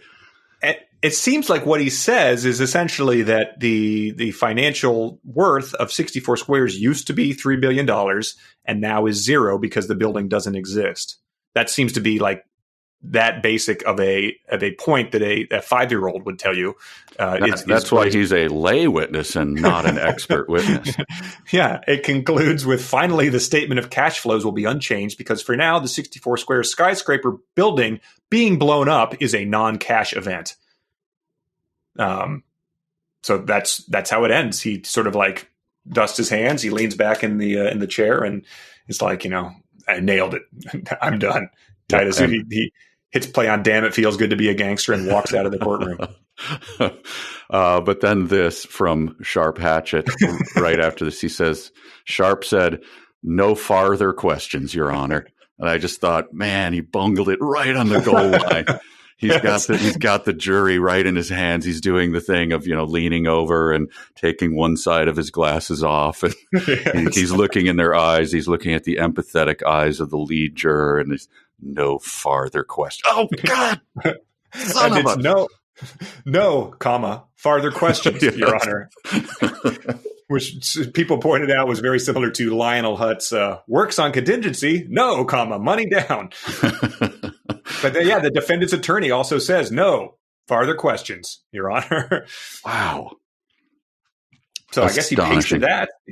But so then his buddy, Quick Swift, who I guess was portrayed as potentially being his adversary, announces the first part of the verdict that 64 Squares is insured and is approved to be rebuilt. And everyone is excited for this to happen so they can get their space back and get back to business. And so I was like, this will be 5 years at a minimum before they're able to rebuild this building and have it reworkable, like clearing the soil and de-asbestosing it and everything. Like it has to be Well, not only that. I mean, this has to be a building that can't be exploded by huge, giant explosive ropes. So that's not an easy engineering feat, right? Security cameras that can detect that. Yeah, the things we probably should be putting in every building. I don't know if my building I live in is explosive rope proof. Yeah, and how do they make the chess museum itself? I think is it even possible to build a chessboard that you couldn't explode? That's an interesting question. Many unique articles were kept there that will not be replaceable. Titus says at one point, he says, this is what makes being a lay witness so great. Once a statement is made, it is fact in the case. That sounded awesome to me. That is why I, Titus Uno, became a forensic certified public accountant. And I just thought, man, I mean, it sounds almost as cool as visiting your spouse at work to be a lay witness, but it does sound awesome. Awesome. Yeah, it's kind of Kleiny in there. It's just kicking back and watching Family Ties on my laptop and eating corn chips is awesome. Yeah. But once a statement is made, it is fact in the case. That sounded awesome to me. That is why there's no punctuation there. Okay. Well, whether that is true, we have to assume that it's not because he's just material misstated the role of a lay witness throughout the entire book. But I can't imagine it would work that way. I mean, I think everything is supposed to be treated as fact if it's made under oath on a witness stand. I don't know how, as a lay witness, it's more facty, or I don't know. But this is one thing that's the fact is that Clef Treble, a 64 Squares employee that was fired by Peter Graham, the COO, was guilty of terrorism of a building. Which is that an official charge? That's terrorism of a building. The building's widow is there. Her kids are wearing their nicest suit, and they're dabbing tears away. The building's brother-in-law is the guy who has to be escorted out of the courtroom for looking at Clef Treble and being like, "I'm going to get you, Treble." The victim statements are particularly I'm only a 6-story building. But when I saw my uncle go down like that. And then it says the court system is not lenient on terrorists. So that's also good to know. It is. But, it made me question how lenient it had been on all the known terrorists they were interviewing and then letting go free once they were satisfied by their statements. So I think, check yourself on that lenient statement, because that's been disproven throughout the course of this guy. The leniency on the terrorists and all of that makes the next section of this book the most baffling in all of history, because now we just get a list of the sentences of previously mentioned people. Yeah, and so if you're not reading along this book, this lapses into a weird, like, Christopher Nolan-y, like, Memento time. So you are presented with information without having any of the facts about why it is happening. And if you're reading it for the first time without knowing that you're going to be getting those facts later. So it is truly baffling what we're about to discuss the first time you read it. Yeah, I was skipping back, saying there has to be, how he did that with the cleft treble thing to me, where he just states we know the guy's cleft treble, and I just kind of glanced over it, and because obviously it wasn't surrounded by anything else that would give you clues, and so I thought, well, maybe I did that again. I did not. This is this comes out of a clear blue sky. Peter Graham, the COO who got rid of cleft treble by firing cleft treble, is not an innocent party in the case. He was sentenced to 20 years without parole. Jack Starr's golfing buddy. Yep. 20 years in prison. So, all right, we'll discuss this in real time as if we're reading for the first time. You learn sort of an explanation for this. Very much sort of. But then Henry Roy, who was the new head of the HR department and was unaware of all the facts of the employees of 64 Squares, trusted Peter Graham. And so Henry Roy worked with Peter Graham to get rid of cleft treble and was sentenced to 10 years without parole. I bet there are people in HR departments reading this going, good Lord, am I out there? Has this happened to me? He should not have supported Peter Graham in his scheme. We have no idea what the scheme is, but he did so. So that is why he was sentenced. So we know there's some sort of scheme that is now sentenced two high up people in 64 Squares to 3 decades in prison without parole. And that's not all. Drew Gunn, a security guard, presumably one of the security guards that Jack Starr was always telling who is the sheriff of 64 Squares, was also sentenced to 2 years in prison. What makes this sad is that Drew Gunn and cleft treble were friends at 64 Squares. But he was afraid that if he did not help Peter Graham in his scheme, he might lose his job. It was either cleft treble or him. So 2 years. He has the possibility of parole, though. So I imagine, 6 months good behavior, there's a chance he's back out on the street. Yeah, but the 10 years without parole, that is sad for a guy who was in human resources and just fired a guy. Yes, because that's all we have right now. His scheme, as you're reading it, you have no idea. The scheme is that he fired him. So, yes. Okay, so it's just very puzzling. And so someone who helped fire a guy gets 2 years. Yeah, the security guard, presumably he just escorted him off the premises. He probably didn't even have to lay a hand on him. And then there's a police officer who was fooled by Peter Graham, which they act as if this is something that has been discussed in the book, which, again, it has not been. And then he actually drops as discussed earlier, this is where 3 witnesses testified to a lie and caused cleft treble to be issued a criminal trespass notice without even being questioned. This has not been discussed earlier. No, there were not 3 witnesses who testified to a lie. There was only one witness who testified to a bunch of bullshit about the cash flows. Again, there's the lead has been severely buried under 5 stories of rubbish in this department. But they said that the policeman who does not serve any prison time, he just sort of gets a warning. The policeman just delivered the criminal trespass notice and told cleft treble, he misspells his name, that he could never ever step foot on 64 Squares property without being arrested. He was told by the judge that he should be more careful and gather statements from both sides, not just one side. If the police had questioned cleft treble, this terrorist act might not have happened.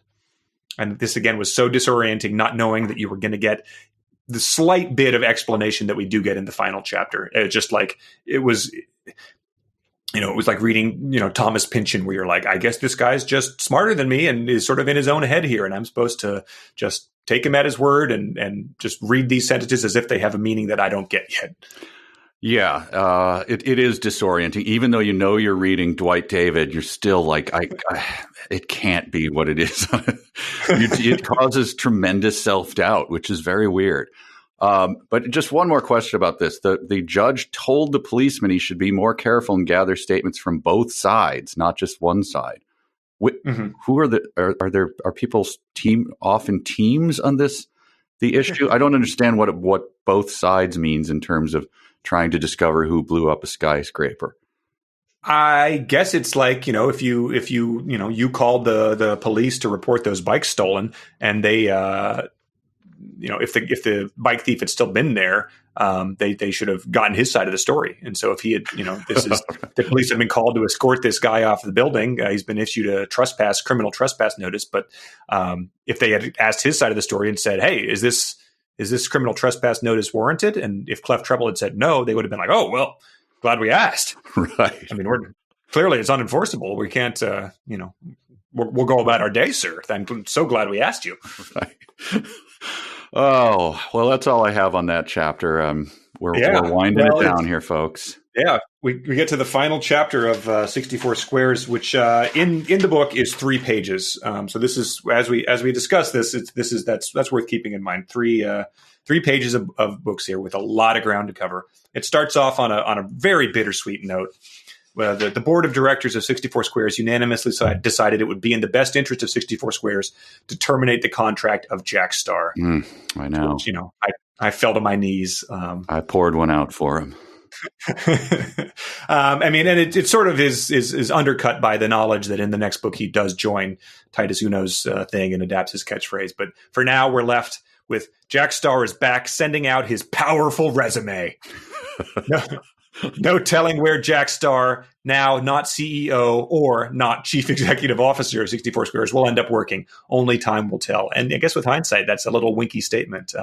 But I just love the idea of a powerful resume, like just unfolding it from an envelope and being knocked out of your chair and knocked back like the guy in the Magnafox old logo. Just it's that powerful. Yeah, I was thinking of the used to be told on acting resumes. And I had no idea why, but and I put it on, and one guy laughed at me. It was like, I can drive automatic and stick. You're just supposed to put it on in case you get it. And I felt that was like a powerful thing because I saw it on other actors' resumes. So I put it on there to really knock them out. I assume Jack can drive stick. Jack's probably got a can drive a truck, whatever, that Class A license or whatever. Oh yeah, he's got a hog that he drives, without a helmet. Sure. But you get the feeling he's going to be okay. He probably had a pretty sizable golden parachute for this company that deals in billions of dollars of information every day. But we're still left wondering at this point, why no 20-year sentence for him? What right. Are we going to untangle all of this? And the answer is kind of. Slightly. Yeah. But first, we get to updated on the investigators. Officer Chuck Mack, Davy Bond, Supervision, and Spider Webb of Homeland Security have all decided that they will try to get together at least once a year to talk and play poker. Right. So still at this point in time, we have no idea what has happened or why the golfing buddy of Jack Starr has been sentenced to 20 years in prison. But I'm glad we get to know that those guys bonded that well, because that's sort of it's a good sort of post-credit sequence. Yeah, it's the wind down at the end of those 70s cop shows where they're all together and the coffee and the sleeves are rolled up and they're laughing over the fact that we solved the case. Only here they didn't really solve the case or tell us what was going on.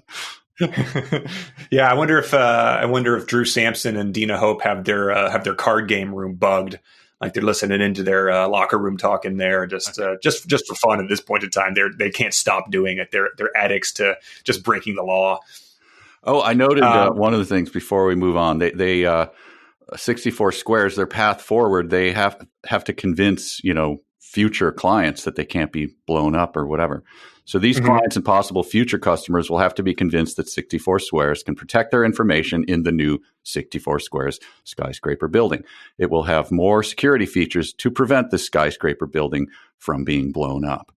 And, if your company's sitting around deciding who to go with, Sure.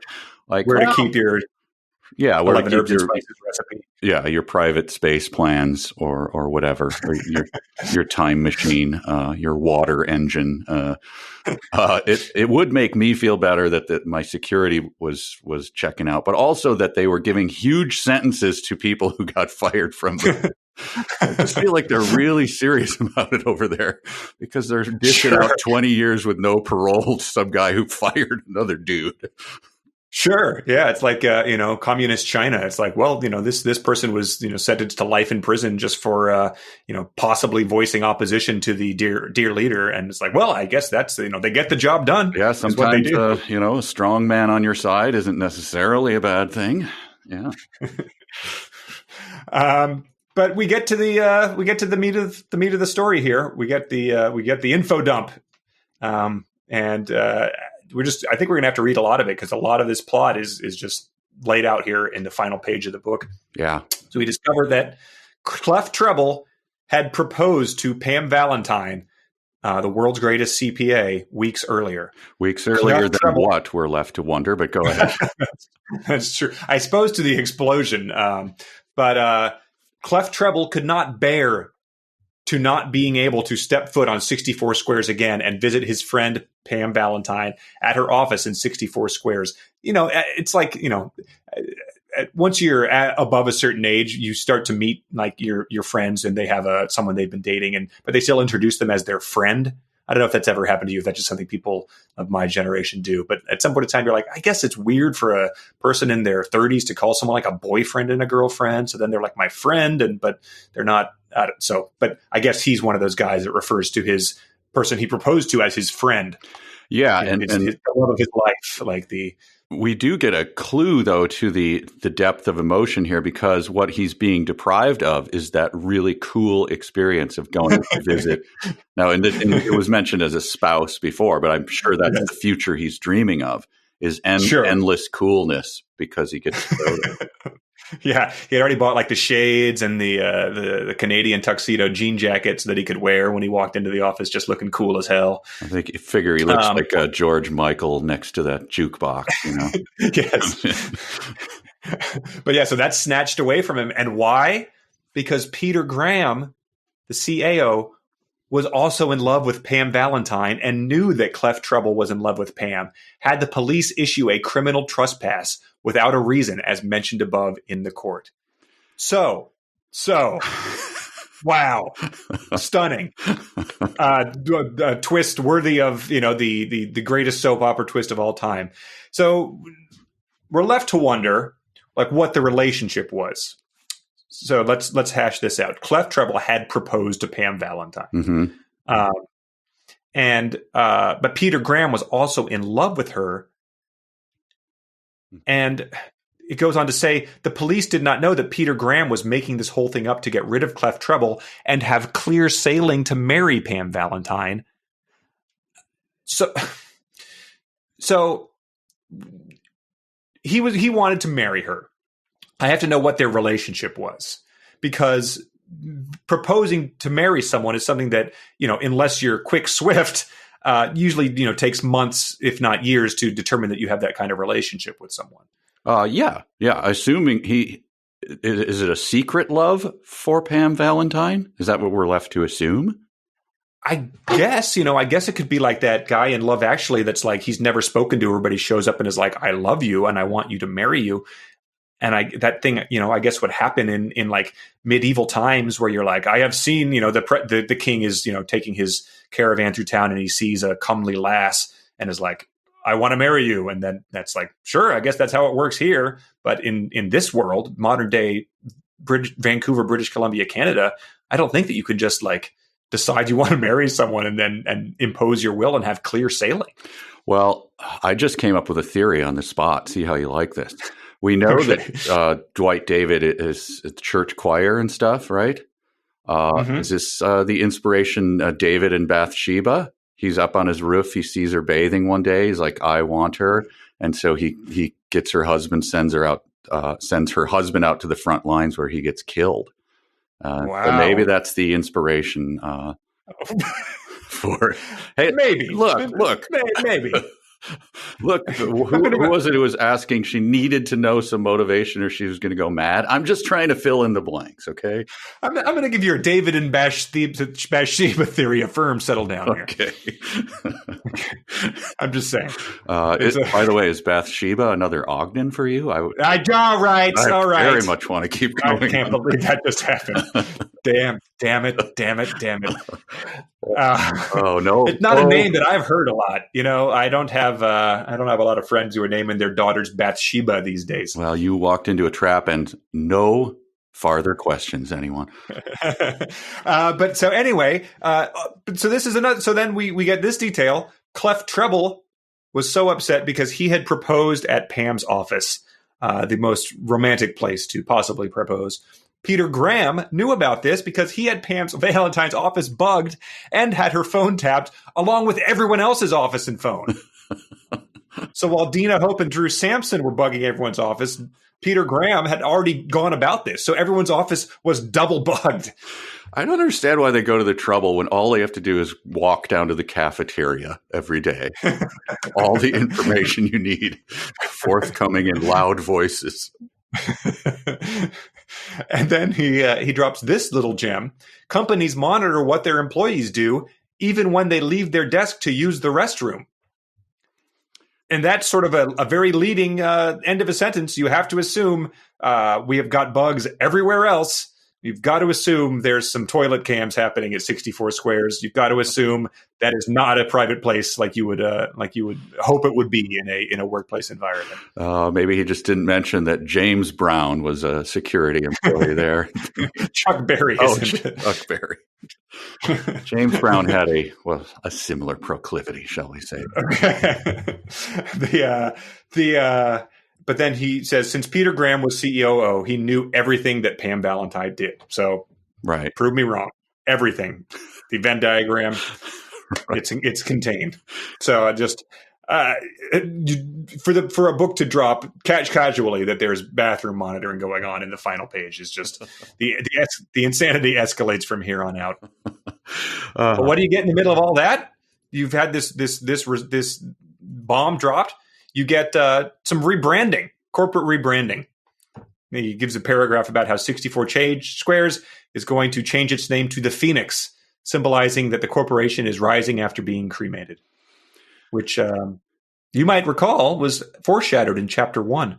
The financial statements will have to be resurrected like a phoenix. Oh, so it's all, man. Yeah, like a long con. Like a circle in a circle. Like a wheel within a wheel.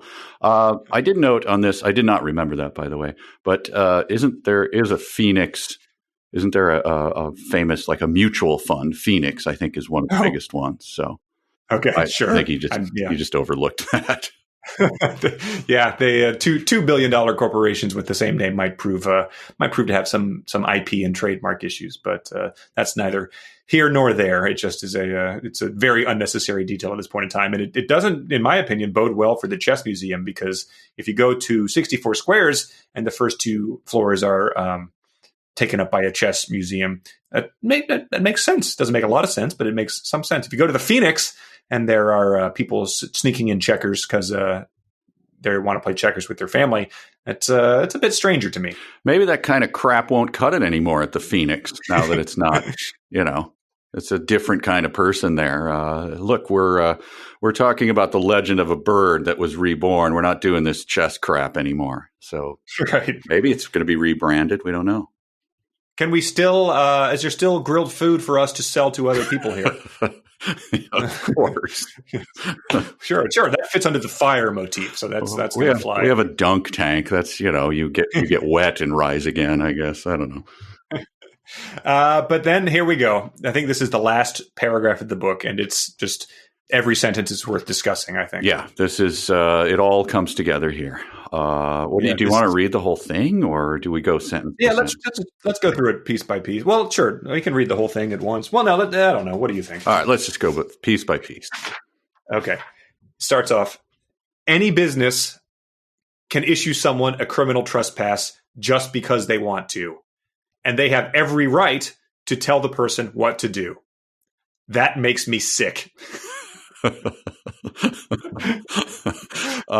First of all, experts out there, this can't be true. Please confirm this. I mean, I don't think we need to have confirmation of this, but I don't believe you abdicate basic human rights when you work at an office building. I don't think you become well, this isn't even an indentured servitude. This is slavery of some sort. Like, they have every right to tell the person what to do, and can brand them a criminal without any cause, or so. Okay. No. So at the minimum, we're talking a $1 million HR suit for wrongful termination. Yeah. Sure, at the minimum, but that's also at a maximum. There is, as far as I know, there's nothing about wrongful termination that would land a high-powered executive in prison for decades without possibility of parole because of a marriage dispute.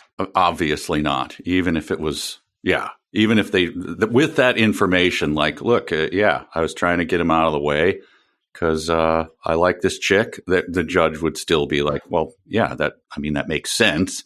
It's not right, but let's reinstate his position and let's slap you with a fine. Yeah. He's gonna get millions of dollars and be happy and take Pam on a much nicer honeymoon.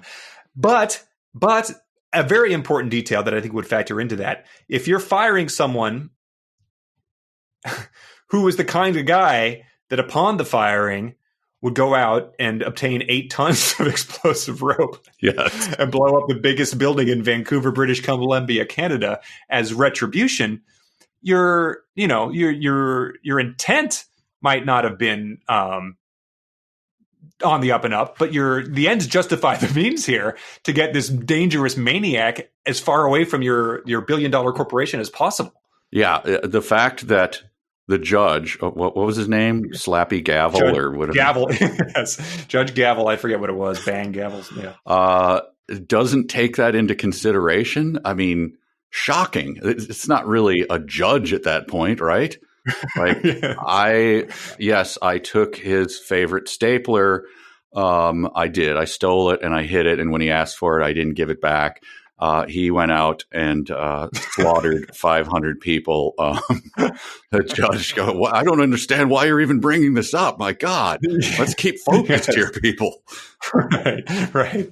It's a stunning miscarriage of justice, like you said earlier. And I think that Peter Graham would probably be regarded as a folk hero, based on having done the right thing.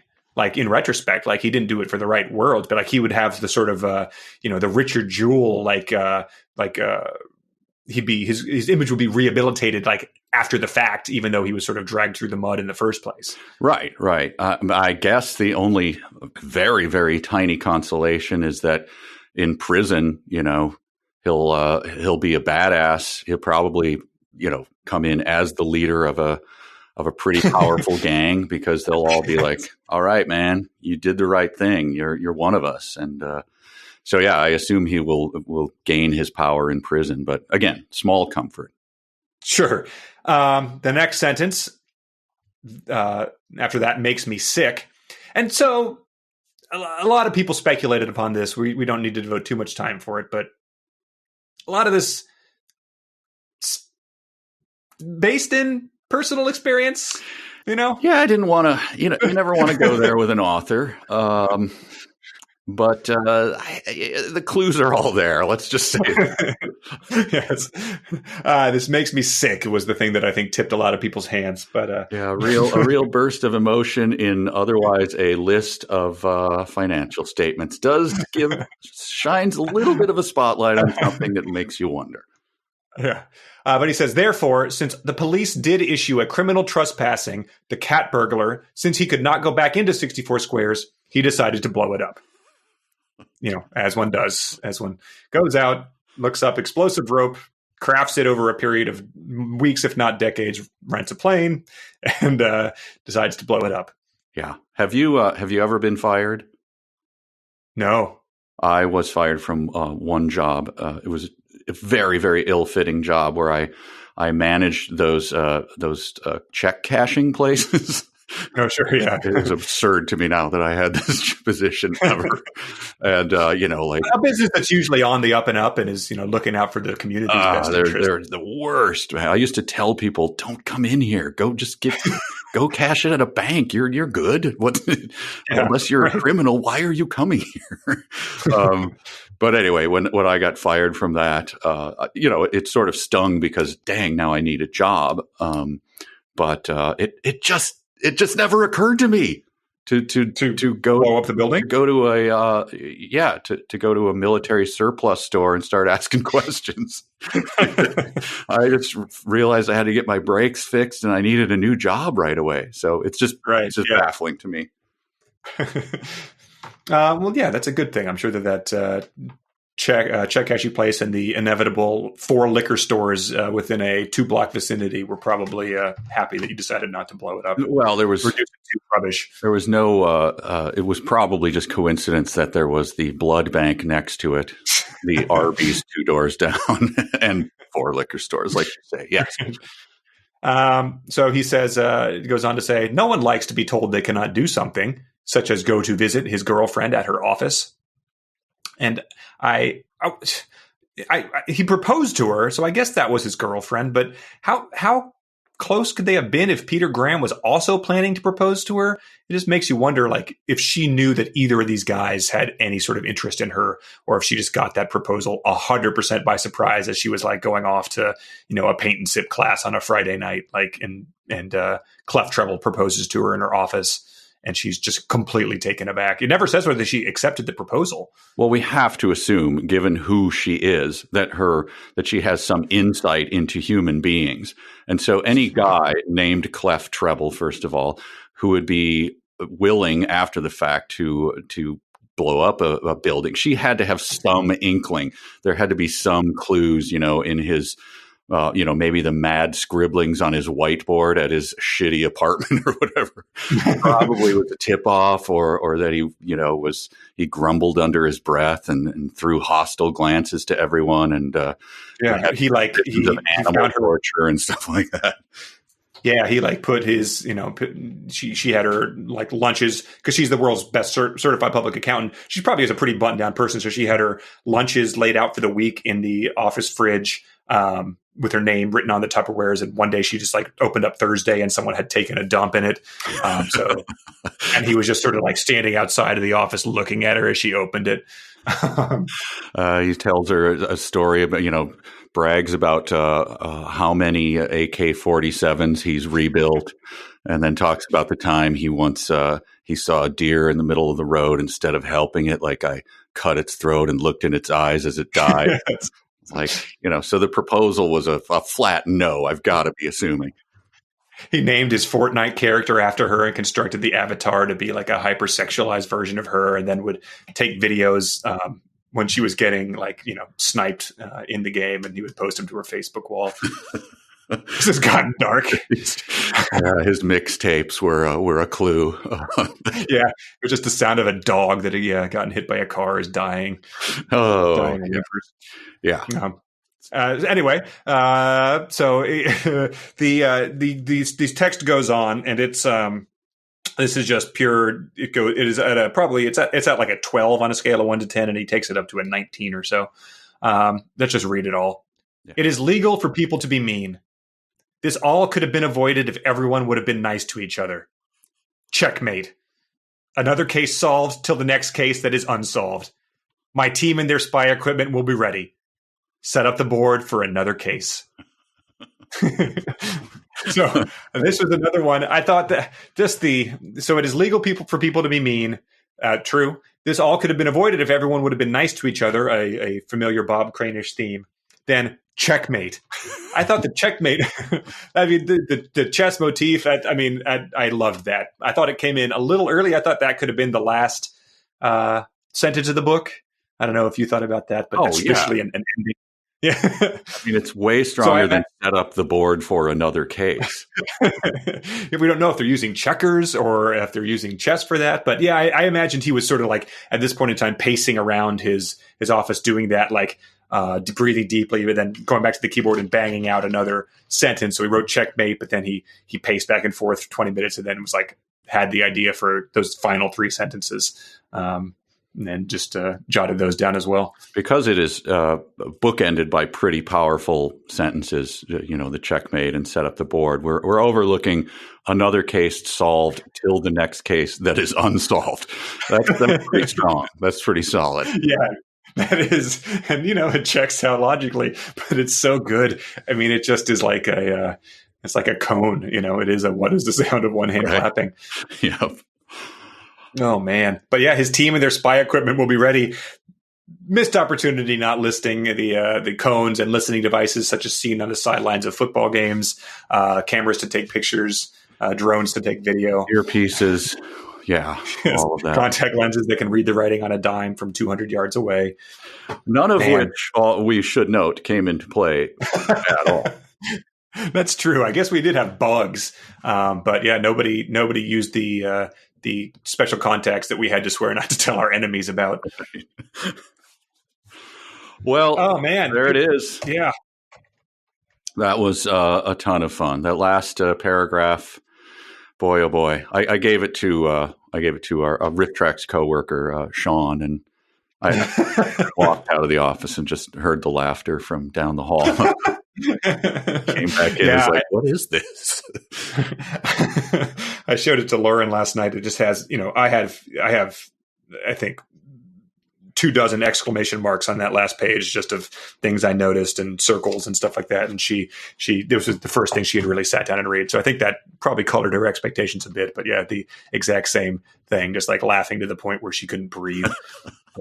I don't know. It's like it's probably worth if anyone knows Morgan Freeman, ask him to record that last paragraph. I'd love to hear him read that. So, call him that favor.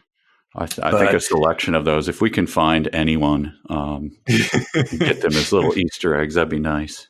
Sure, but yeah, I think we might as well conclude with some dumb sentences. A sentence begins with a capital letter. A capital letter is a letter that's big. A capital letter is not a small letter. A capital letter is big, big, big. A sentence ends with a period or an exclamation. All right, dumb sentences, and there were a plenty in this one, but we touched on a lot of them because a lot of them really stood out. So let's go through these kind of quickly. If we've already covered them, we'll indicate as much. Justin. Another case solved to the next case that is unsolved. There you go. Yeah. It's going to be hard to top that, I think. But Colleen, the cat burglar terrorist, had the opportunity to carry out this criminal act because of the 64 square skyscraper building was indeed blown up. But did he have the means? Philip.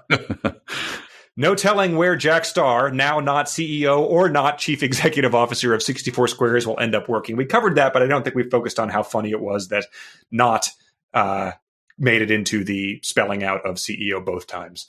Yes, I also had that as dumb sentence as well. Christopher. Clef Treble, a 64 Squares employee that was fired by Peter Graham, the COO or the chief operations officer, was guilty of terrorism of a building. Also touched on, but also delightful to revisit. Theodore, This evidence has to be carefully pieced together in a logical manner before the guilty criminal can be protected by the prosecutor that has a great case to bring against the criminal, or in this case, a terrorist.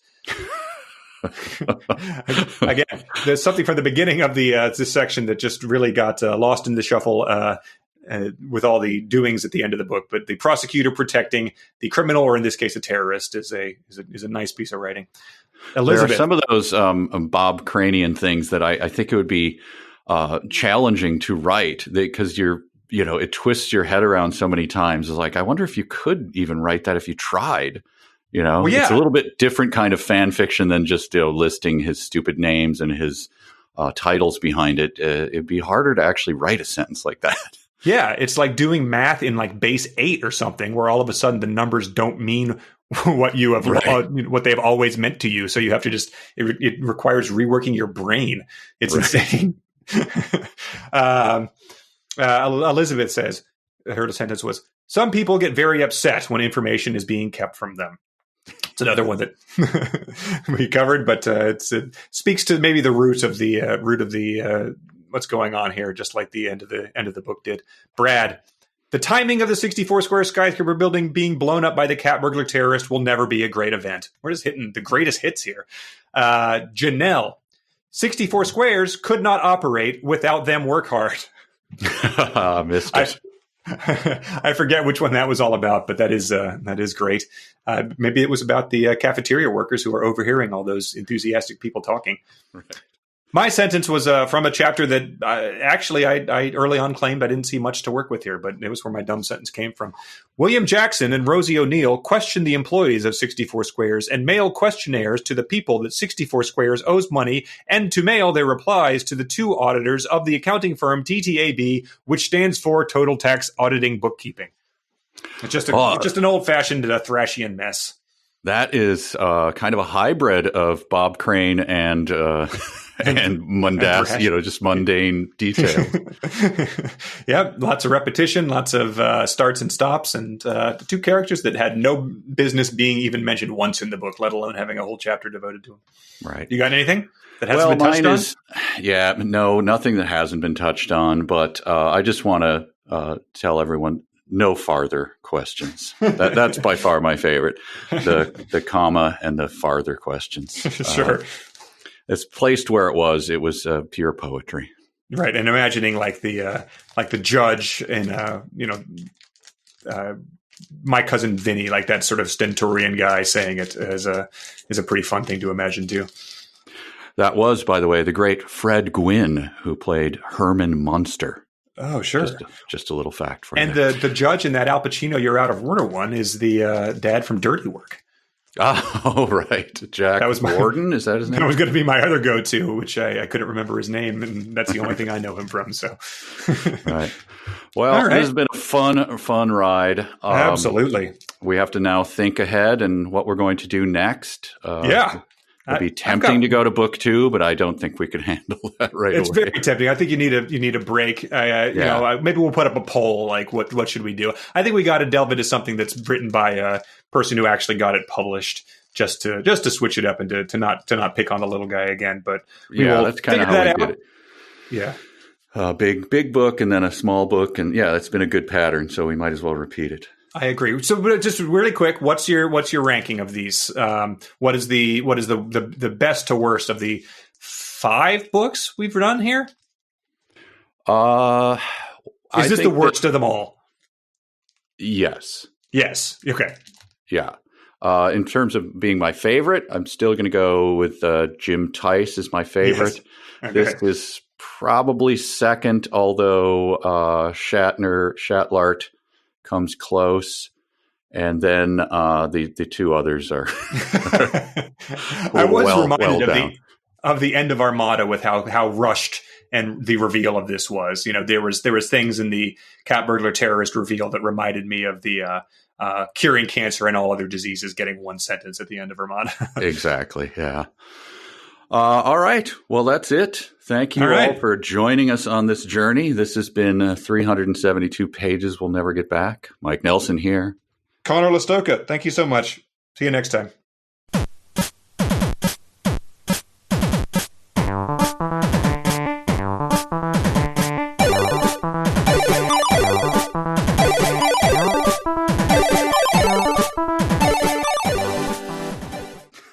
All right. Nice.